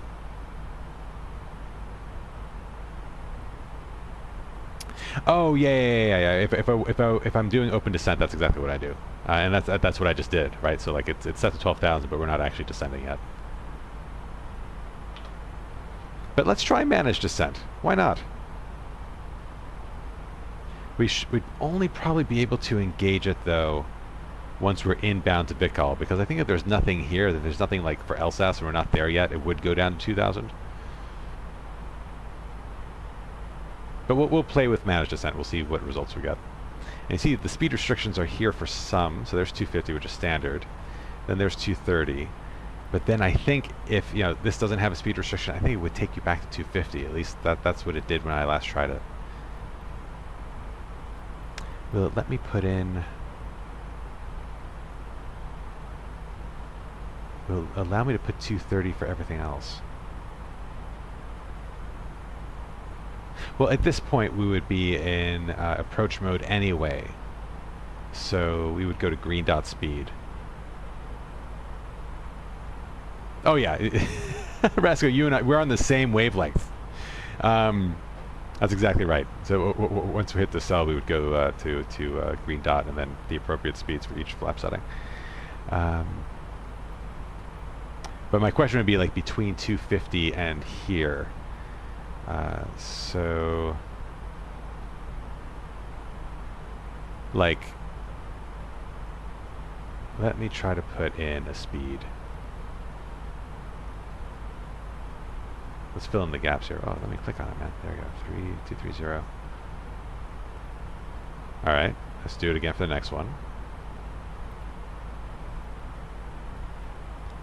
And we'll see how far we can push managed. Actually, wait, hold on, sorry. I was thinking about this backwards. We could stay at 250 until we get to Samdu. So let's see what happens. And how much time do we have between Samdu? It's 5 miles. And then from here, yeah, so I mean, we'll definitely want to be in the approach mode before Samdu, I think.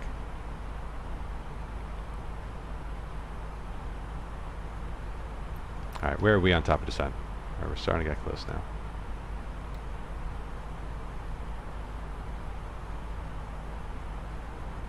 Oh yeah, again, I think that's just that waypoint on the chart doesn't have a posted altitude restriction, right? So we have a restriction at Pickle, a restriction here at Tango Sierra 538, nothing at Tango Sierra 536. So I think it just defaults to 380. So let's override that, just so that it doesn't get confused, or that we don't get confused. Sorry, hold on. Slash. There we go. And it should just assume that. I just don't think the fly-by-wire team has gotten to that level of detail where it just carries over the last restriction until it receives a new one. That looks better now.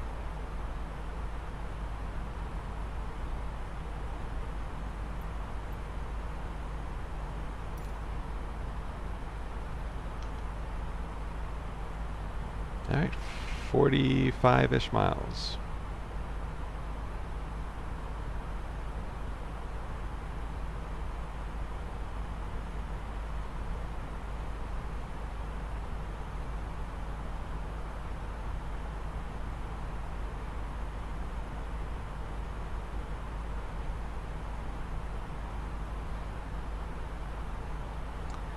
And I'm going to keep checking VATSIM in case the controller decides to surprise us. But no such luck yet. There's another plane that just arrived at Ho Chi Minh City. And then we have that other A320neo, which is now 250 miles away, and we are 160. So we'll probably get to watch them come in.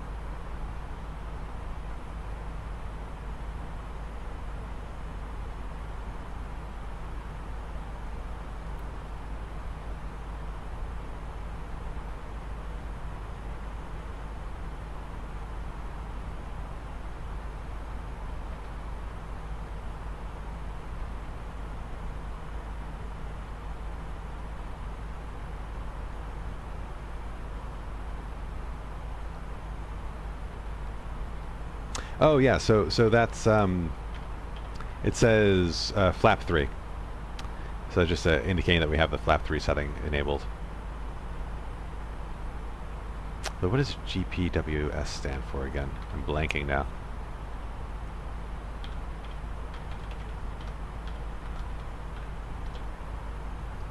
Ground Proximity Warning System.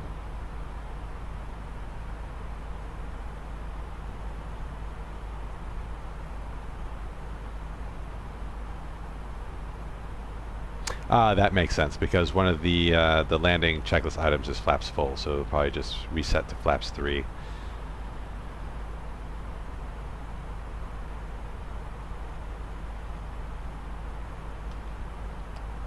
I'm learning a ton tonight. Thank you, Rasko.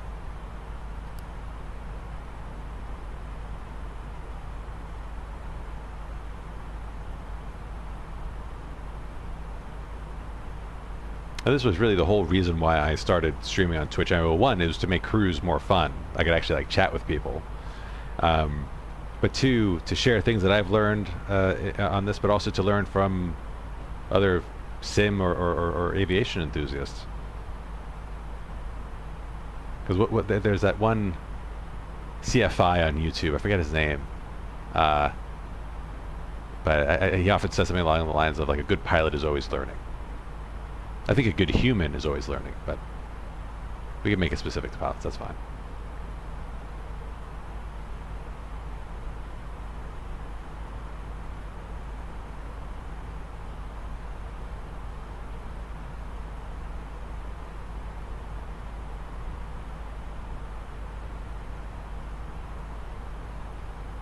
Alright, getting close now, under 20 miles.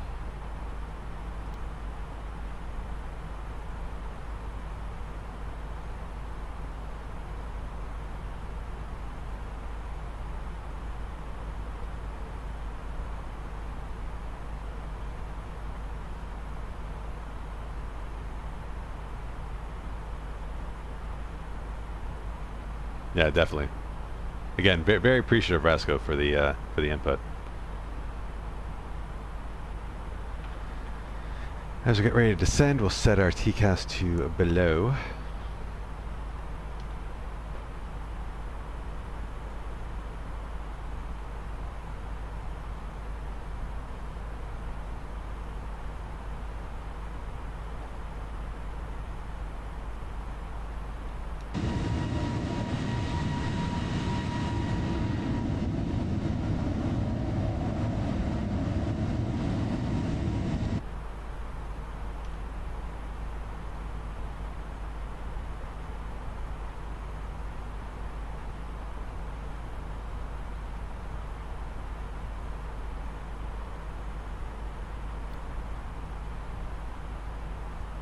I feel like this is the moment of the flight where I have like the highest level of anticipation. It's just weighing across the top of descent marker.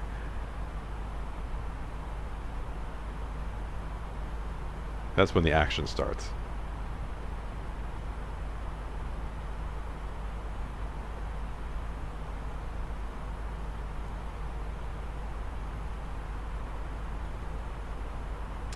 Yeah, so with regards to VATSIM and kind of seeing other traffic, you can see other planes. Like you can have real traffic injected into Flight Simulator. You could do it with the stock features in the sim, or you can have like a third-party program do it for you, like AIG traffic.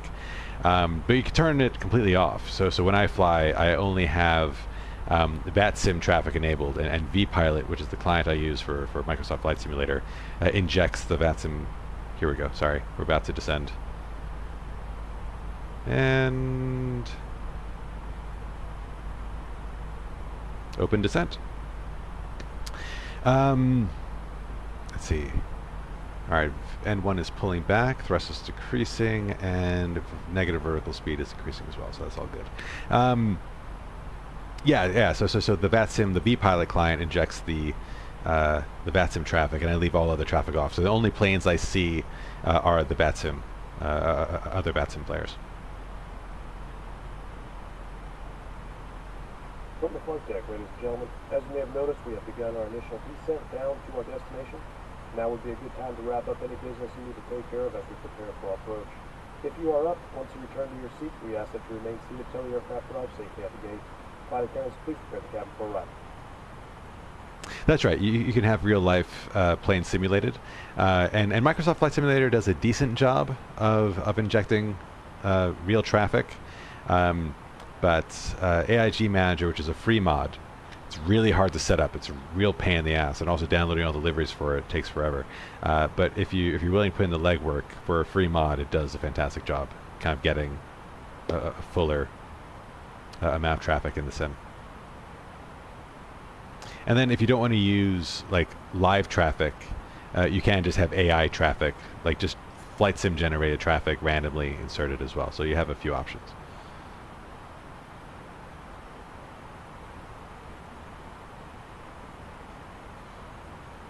I actually went through the trouble of downloading all of the AIG manager liveries. There's like over 100 gigabytes of data, I believe. And I created a model matching file that I put up on flightsim.to. So anyone else who's using AI Manager and they want a complete model matching file to use the vPilot, just head over to God, what's the website called? flightsim.to, and search for my handle, Mike November Whiskey, and you should be able to find it. If people like it, if people are getting value from using it, I'll update it monthly. So I'll update it next on April 1st, right before the next Cross the Pond, so folks can use it for that event. But if you're not familiar with model matching and liveries and all that, model matching just allows vPilot to assign paint schemes, like this Vietnam Airlines scheme, to other pilot planes that get generated in your sim. If you don't have the livery files on your computer, and if you don't have the model matching file to link it to VATSIM, you won't be able to see like what airlines other players are flying. Makes it really helpful if you're like taxiing and ATC tells you to hold for the like United like 737 crossing from right to left. Like you'd actually be able to see a United plane crossing from right to left if you have the livery installed and if you have the model matching file synced to your vPilot.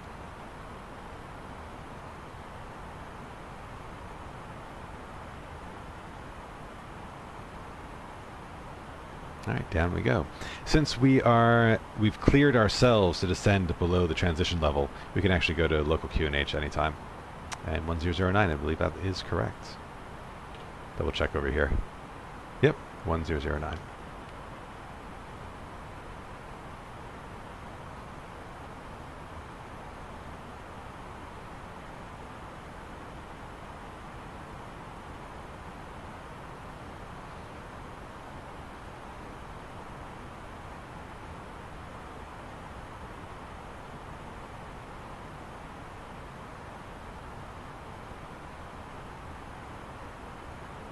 So our next checks will be at 10,000 feet, but we'll have our first altitude restriction before then.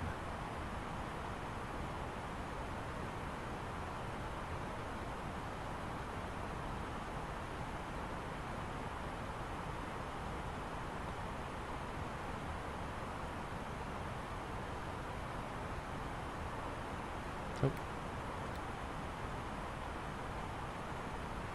So we're approaching Alsace, which means we are officially on the star.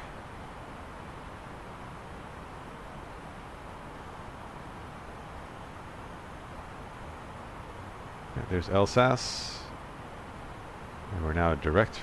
We will in a few moments we'll be direct for VCAL.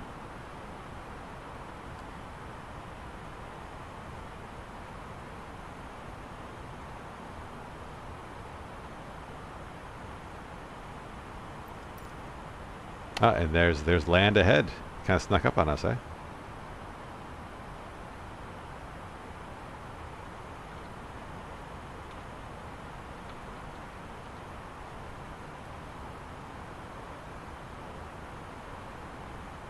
So again, there is another Airbus on approach for Victor Tango Sierra.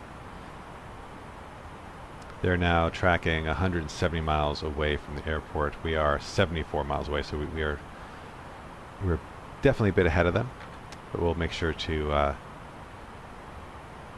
communicate our intentions over Unicom as we get closer.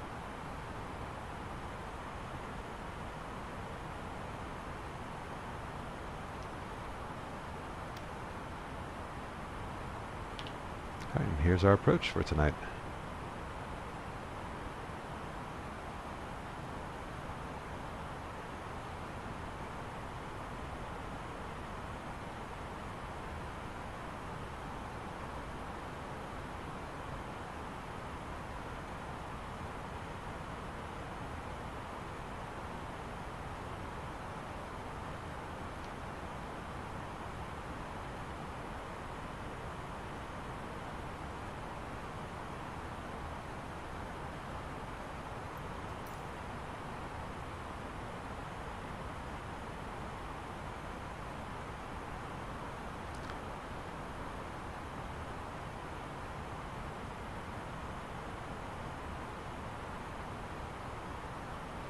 So here's a question, Rasco, actually. So when calling on Unicom, do you know, is it customary to address the Tan Son Nhat traffic or to say Ho Chi Minh traffic?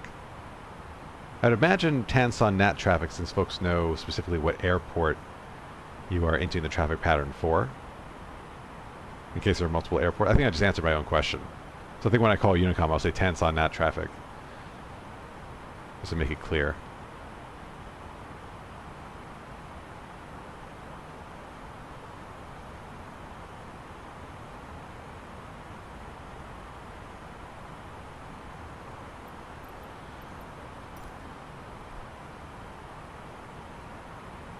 Ah, no worries.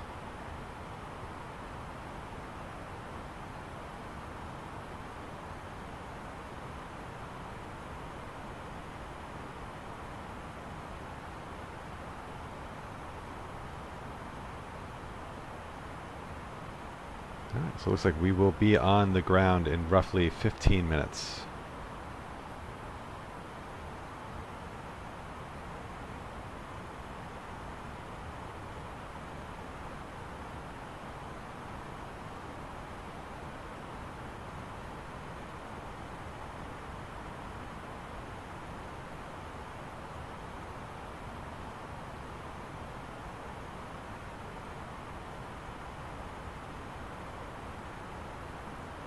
All right, so now that we're directed to VCAL, let's try manage descent.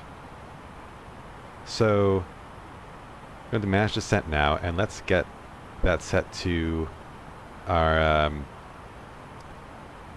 approach fix intercept altitude. And okay, and look, altitude turned to magenta. We have 7,000 magenta, but see, okay, this is the error I was specifying before. So this is indicating that the restriction is actually 7,000.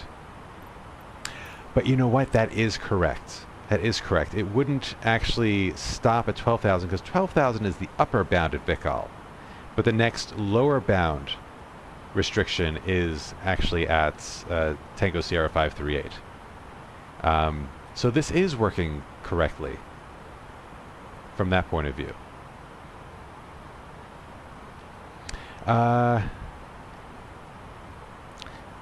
How many minutes from VCAL to the next point? Hard to tell. It's 25 miles. So at that point we'll be going 250 knots. So like 6 minutes.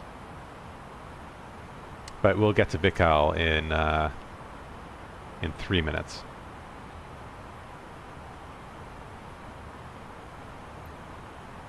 And based on our rate of descent, that would have been fine to get to 12,000. But in managed descent, it's going to just it's going to take us down to this next restriction. Which is fine. That's valid.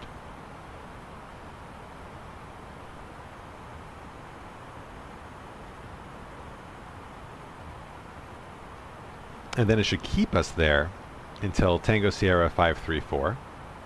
And then it should allow us to descend to 2,000 feet. Because there's an upper bound at Samdu. So we'll just let it do its thing, and we'll see if it actually gets us there.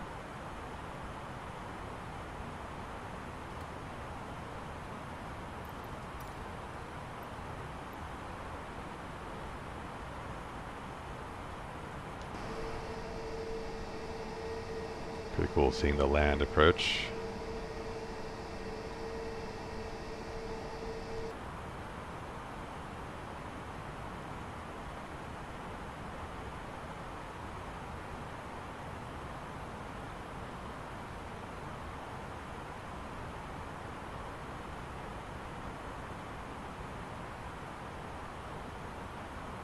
Alright, so we're now just about in compliance with the altitude restriction at VCAL.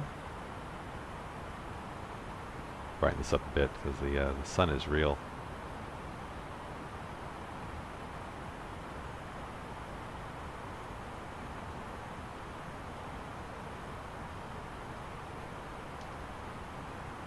And now we're passing through.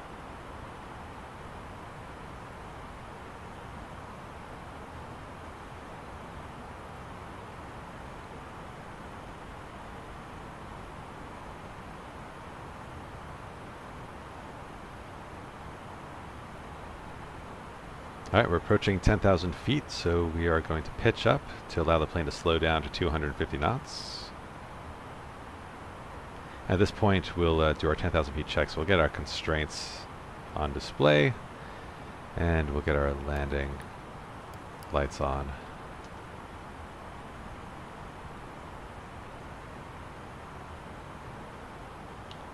Take a look here. So we have our constraints displayed, and we have altitude and speed for all. So staying in manage mode should work just fine.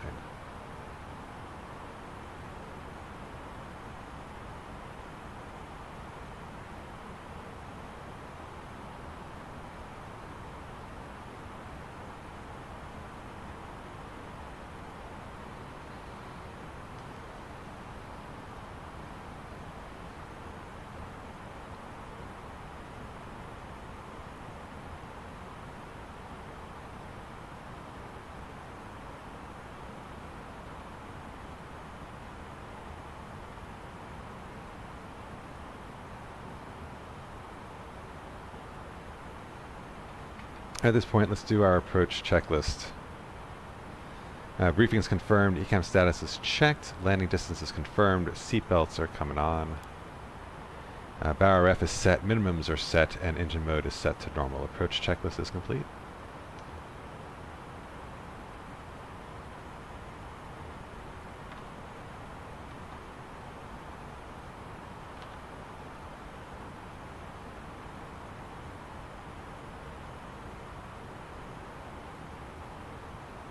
Enjoy some views while we have a moment. Look at that. That is some cultivated land.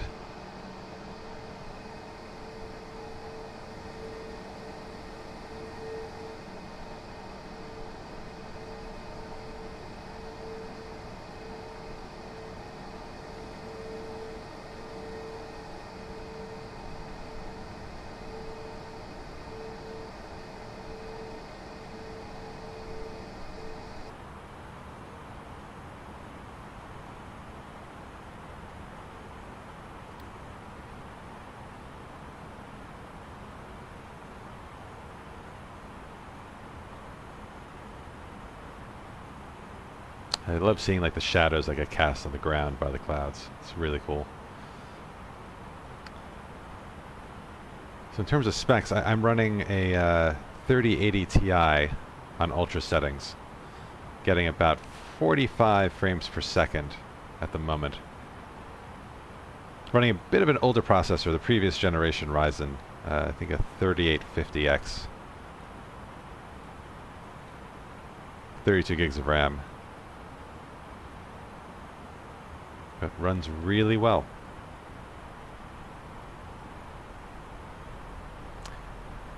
And as Microsoft releases updates, I feel like performance is just getting better all the time. Alt constraint, look at that. That's something I haven't seen in a long time.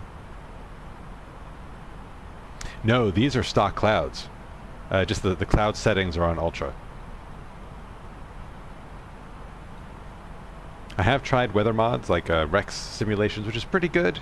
It was great when like Microsoft was having all those live weather issues, but I found the transitions between one weather area to the next was very choppy with Rex, so I stopped using it. And Microsoft's weather, it's not perfect. It's gotten a lot better since the last update, but they're still working on it.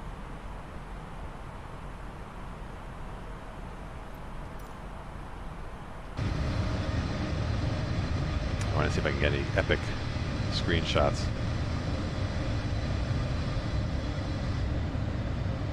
It needs to get just a bit lower.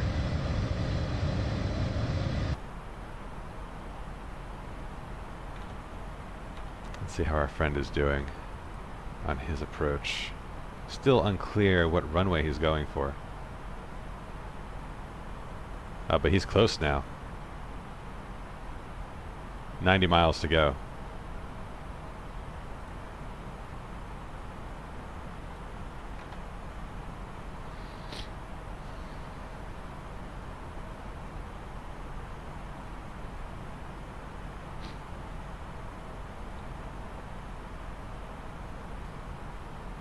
Yeah, so I think I'm streaming at 1080p.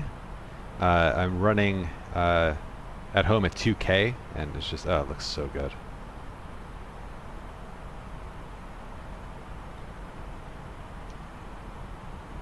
All right.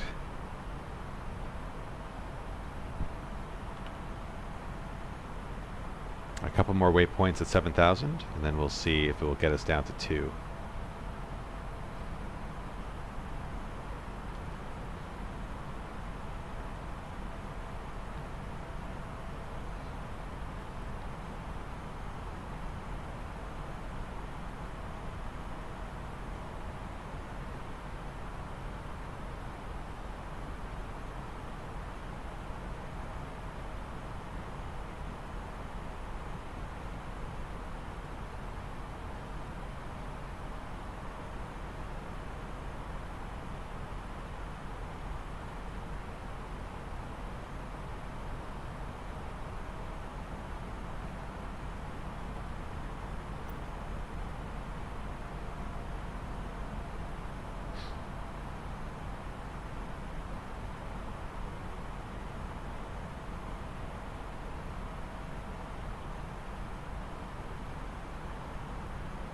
If I check perf modes, do I have go around? I think there is a go around phase. But it just has, yeah, it just has the various speeds and thrust reduction altitudes.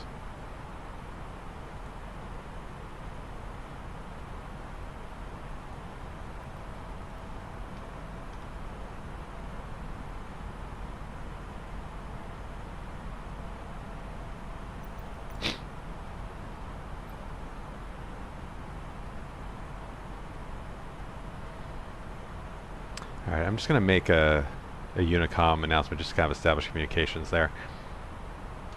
Tan Son traffic, Vietnam Airlines 9084, approximately 26 miles away from the airport, expecting runway 7 right.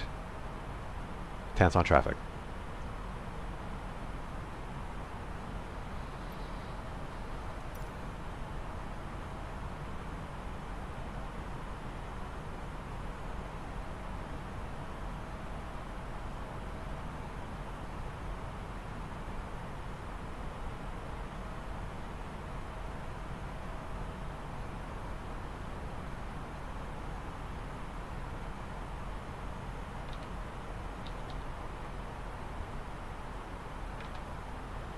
Alright, and we are descending to 2000, so we have adhered to those restrictions.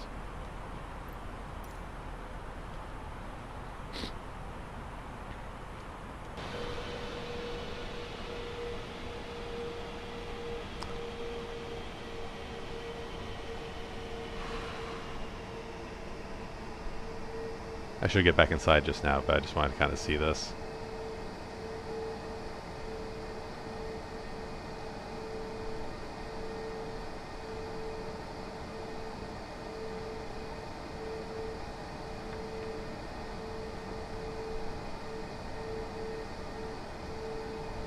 That's pretty cool, guys. That's pretty friggin' cool. Alright. Turn the landing system on just in case, by some miracle, we get LNAV at least. By not holding my breath.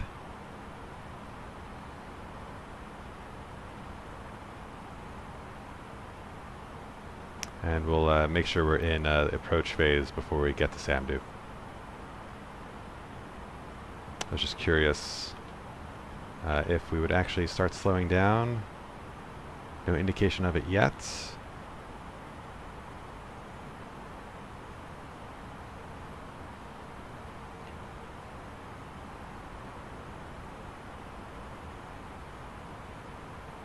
I'll give it to 5 miles to Samdu to see if we get a new speed, but we are in managed speed, so it should. It might go to 230 like when we get to that waypoint. But I think we should overfly it at 230. That's at least how it should work.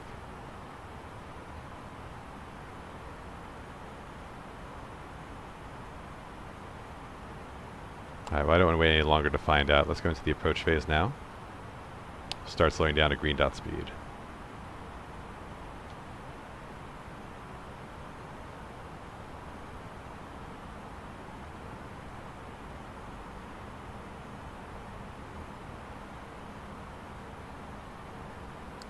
So the fly-by-wire did add a feature where it gave you waypoints, or like pseudo waypoints for where you go to flaps 1, flaps 2. That seems to have disappeared. So maybe it's in the development version, it's not in the experimental version anymore, I'm not sure. Maybe they just took it off because maybe they were having issues with it, I don't know. So 2000 is where we'll intercept the final approach fix, and then we'll go to 3 degrees down for the rest of the trip. And it's going down to 2000 now, which is below this current restriction. The only restriction from here on out is 5,000 up. Then 2,000 up, then 2,000. So actually we should keep in mind when we have to get that manual flight path angle set. So Tango Sierra 514. So 514 is when we'll set flight path angle to 3 degrees. And that is the next one. Speed checked, flaps 1. Start configuring.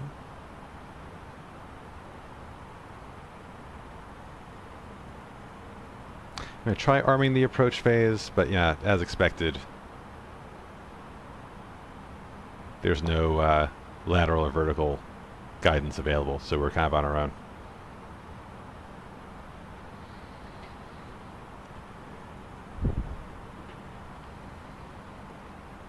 Speed checked, flaps 2.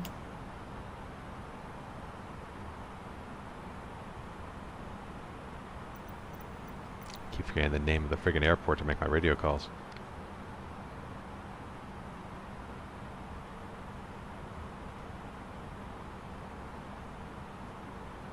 Tansan. I'll just say Tansan traffic. It's easy enough.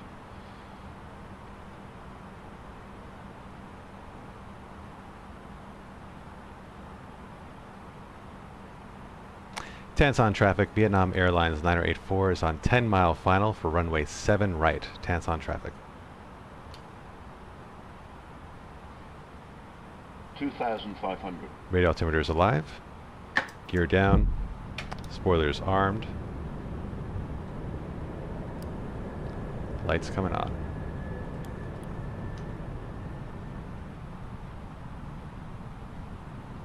Gear indicated down. Flaps 3. Speed checked.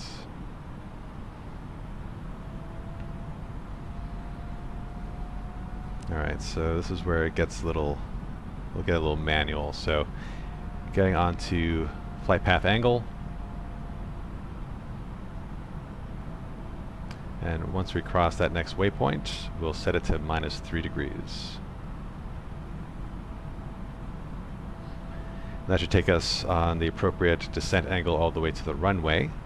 And I'll deactivate autopilot once I have visual on the runway and visual on the PAPI lights, because that's what we'll be using to land this thing.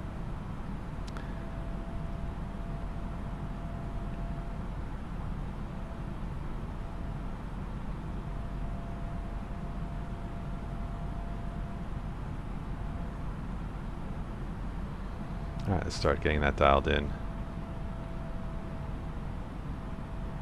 And vertical speed mode. Flight path angle 3 degrees confirmed.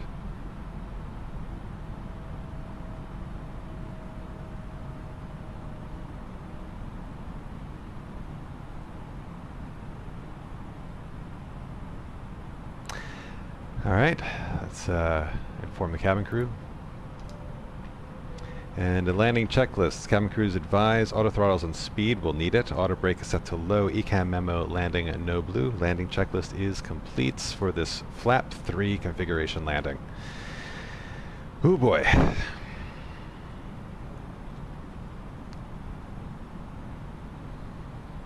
Alright, I have visual on the runway. Confirmed 7 right.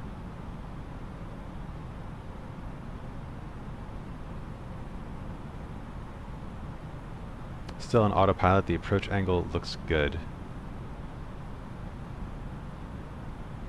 I'm gonna set go around altitude real quick in case we need it. I think it was 3,500.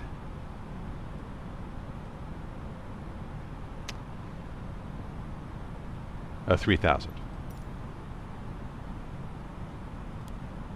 So just get that dialed in.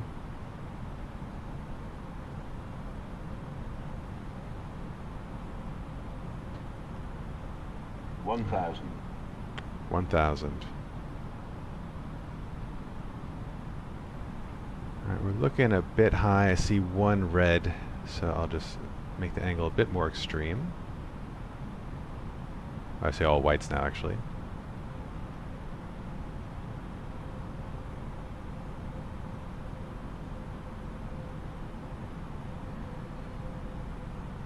Pretty much a direct headwind, which is nice.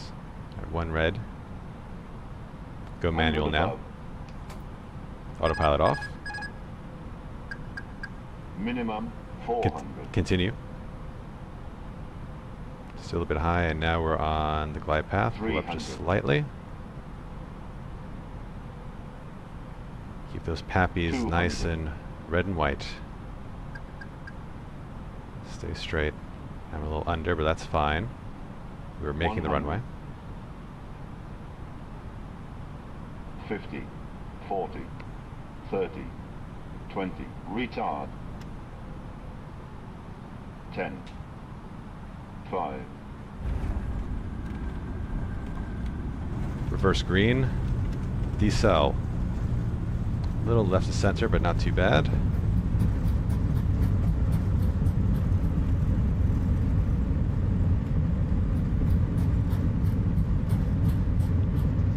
.70 knots. Rolling out.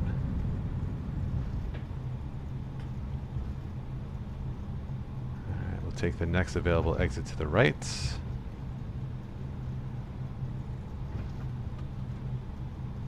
Not this one, but the next one.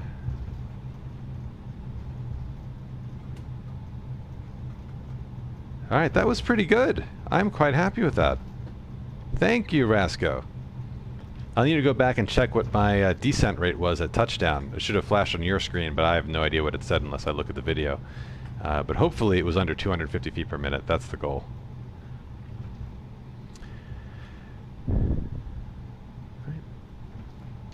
Tanson traffic, Vietnam Airlines 9084 is clear of runway 7 right. Tanson traffic. Alright, we'll stop here. Parking brake temporarily. We'll do our after landing checklist. That felt really freaking good, guys. Hopefully you agree. Any feedback, I'd love to hear it. Alright, so flaps, well, I'll just clean up by memory and then I'll check. Spoilers disarmed. TCAS goes to standby. Thank you, Gui Peralta. That's very nice of you to say. What am I doing? Alright, landing system, flight director coming off, constraints, clean all that up. Get the taxi lights, the landing lights are coming off. We want the APU on. Oop. 1, 2, 3. Plus 11 feet per minute? Jeez. That implies I was taking off as I was landing, but hopefully that means it was nice and soft. Alright, so that's all coming on. Lights look good. Strobe's back to auto. And we'll do our after landing checklist. So flaps are retracted, spoilers are disarmed, APU is coming online. Oh, radars. Let's turn predictive wind shear system off and weather radar off. And we'll do a 2-engine taxi. I'm not going to get too fancy. We'll keep both packs on because I think it's pretty hot here. So after landing checklist is complete. Let's figure out where we are going. So one part of our approach we did not brief is how we're actually going to taxi to the gate. So let's see. International passenger terminal. That should be right here. We'll go there because we just came from Brunei. Yeah, it's probably positive because I probably maybe had positive rate like right before I touched down. I don't think the mod I use maybe captures all the data appropriately. It probably got a positive rate input as I was pulling back a little too hard, but then I lost lift and I landed anyway, but maybe that was the last data point that the mod picked up before it registered me landing. I don't know. It's a little wonky at times. Okay, good. So we should see that terminal. The terminal is right there and I see all the gates. So let's go pick one. Parking brake off. And we'll use our tiller to steer us.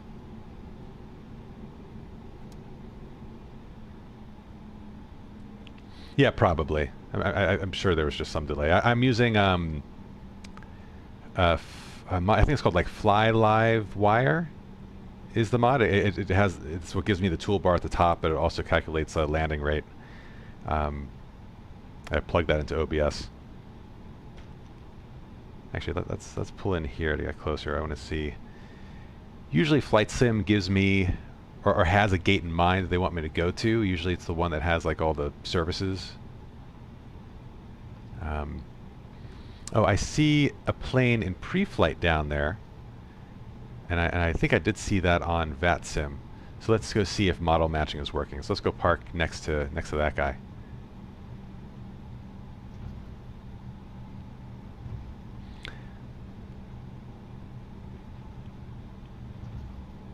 Oh, Volanta tracks it too. Oh, that's good to know. I had no idea. I'll have to use that. Alright, let's see. I'm checking VATSIM again. I want to see if our friend has arrived yet. He's about to land. He's about to land. Oop.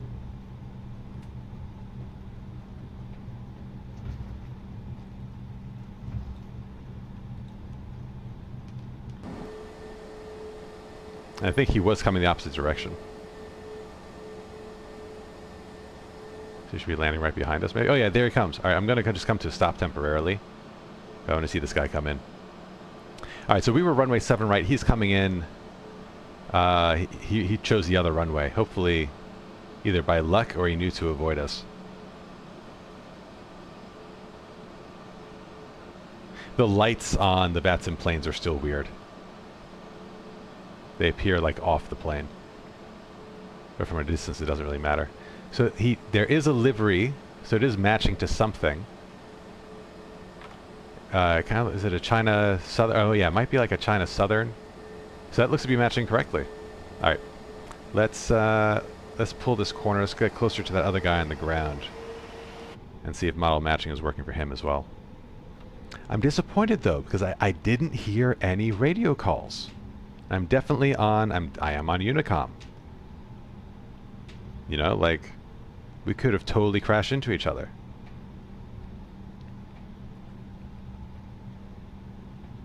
Alright, this doesn't seem to be an official turn, but I'll use it anyway because I want to take a look at this friend of ours over here.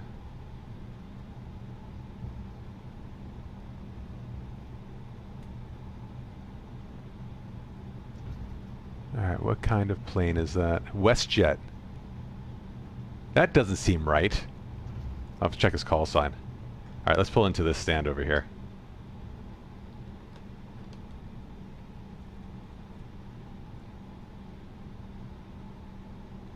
So model matching is not perfect, and it's not, you know, sometimes it's not the fault of the model matching file. Sometimes it's not VATSIM's fault either.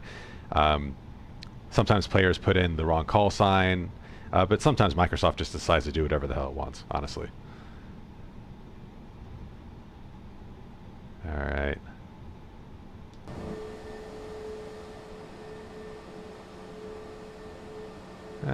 That's good enough.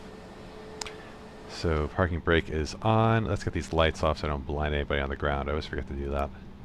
And APU is available. APU bleed is on. So let's get those engines off. Engines 1 and 2 are off, and seatbelt signs are coming off. Welcome to Ho Chi Minh City, everybody. That works. Lovely. Can we get external power? Can we? Oh yeah, it's there. I think a couple of other clicks and then it will actually do it. Nope. One more. There we go. Alright, so let's check. That's a WestJet flight. Let's see what their call sign is. Oh, it's correct. It is a WestJet flight.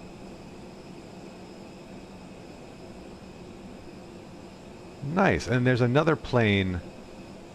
I'm showing another plane in pre-flight somewhere nearby. Did I miss it? That's cool. That's correct.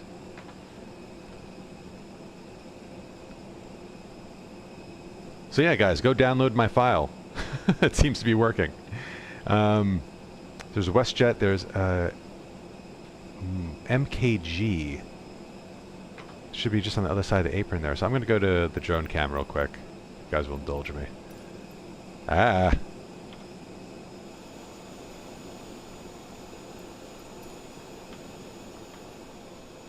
We'll go over and say hi. Oh. All right. Yeah, so this might be a VATSIM error, injecting this plane incorrectly. But yeah, no, there is another plane in pre-flight. And let me see if the model is at least showing correctly. But yeah, no, they're just hanging out in the middle of the air. So this looks like a generic livery. So the model matching didn't work, but it could be because of the plane type. but it is an E45X. What kind of plane is that? It's an Embraer 145. That's not quite the right match. So this is VATSIM trying to do its best with the data it has.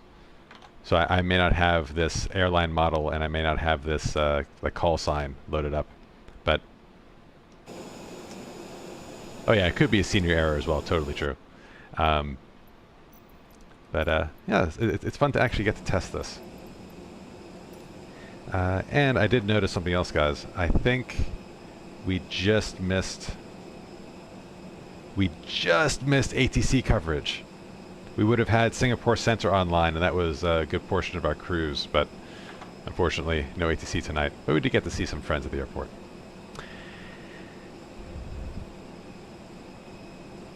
Ah, thank you, Guiparl. So that makes a lot of sense. And this is custom scenery. This is freeware scenery I downloaded from flightsim.to for this airport in Ho Chi Minh City. So that could very well be it. All right, back to the task at hand. Let's go through our parking checklist. APU bleed is on, engines are off, seatbelts are off, exterior lights, we can get the beacon off now because our engines are off, and strobes can come off as well. Fuel pumps can come off. 1, 2, 3, 4, 5, and 6. Parking brakes are on, parking checklist is complete, and at this point we will pretend that passengers have offloaded and we can start securing the aircraft. So we'll get external power on, we'll get APU bleed, and we'll get the packs off as well. We'll get the APU spooling down. We'll start turning off our lights.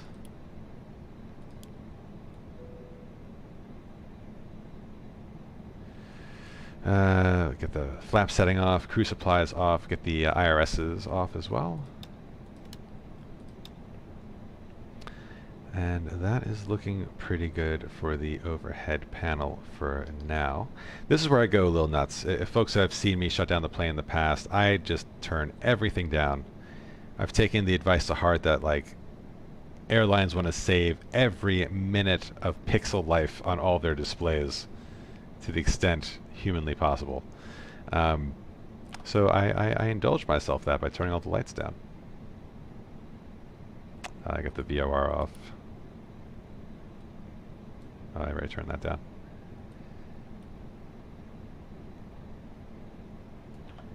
Alright, that looks good. Anti-skid. Let's turn that off. Why not? I'm sure they leave it on, but I like to play with the ECAM and see, just to see what details they have thought of and what details they still need to program in, but this is one they've definitely caught. Get the appropriate anti-skid and nose wheel steering warnings. We'll come down here, get the radios off, integrated lights off. I think I just heard the APU shut down. Engine mode's off, TCAS is standby, altitude reporting is off. That all looks good to me. We'll open the door so we can leave. Cancel master caution. And you know what? We also saved the battery on the iPad because why not? Why not? Alright guys, so I think last thing to do is just the securing the aircraft checklist. The brake temperatures checked, temperatures are fine, IRSs are off, oxygen's off, AP bleed is off. Emergency exit lights are off, signs and no smoking signs are off, APU and battery are also off. The last thing to do, my friends, shut down our internal batteries, shut off external power, and we are back to cold and dark. And that's it. We are done. Thank you guys for joining us on this flight tonight. It's been a ton of fun. And next we are off to Sanya, I think is the name of the city or the airport. It's a resort city or resort island off the coast of China, and we'll start making our way north along the East Asian coast. We'll be crossing back into North America via Alaska because we're doing 2-hour hops at a time. So we still have quite a few flights to go before we get to Alaska, but there'll be some fun cities and some fun scenery to see on the way. We'll be hitting up all the major East Asian cities, Macau, Taiwan, Tokyo. So should be fun. Fun times coming up. But I hope you guys enjoyed the stream, and we'll see you next time. This is Mike November Whiskey signing off.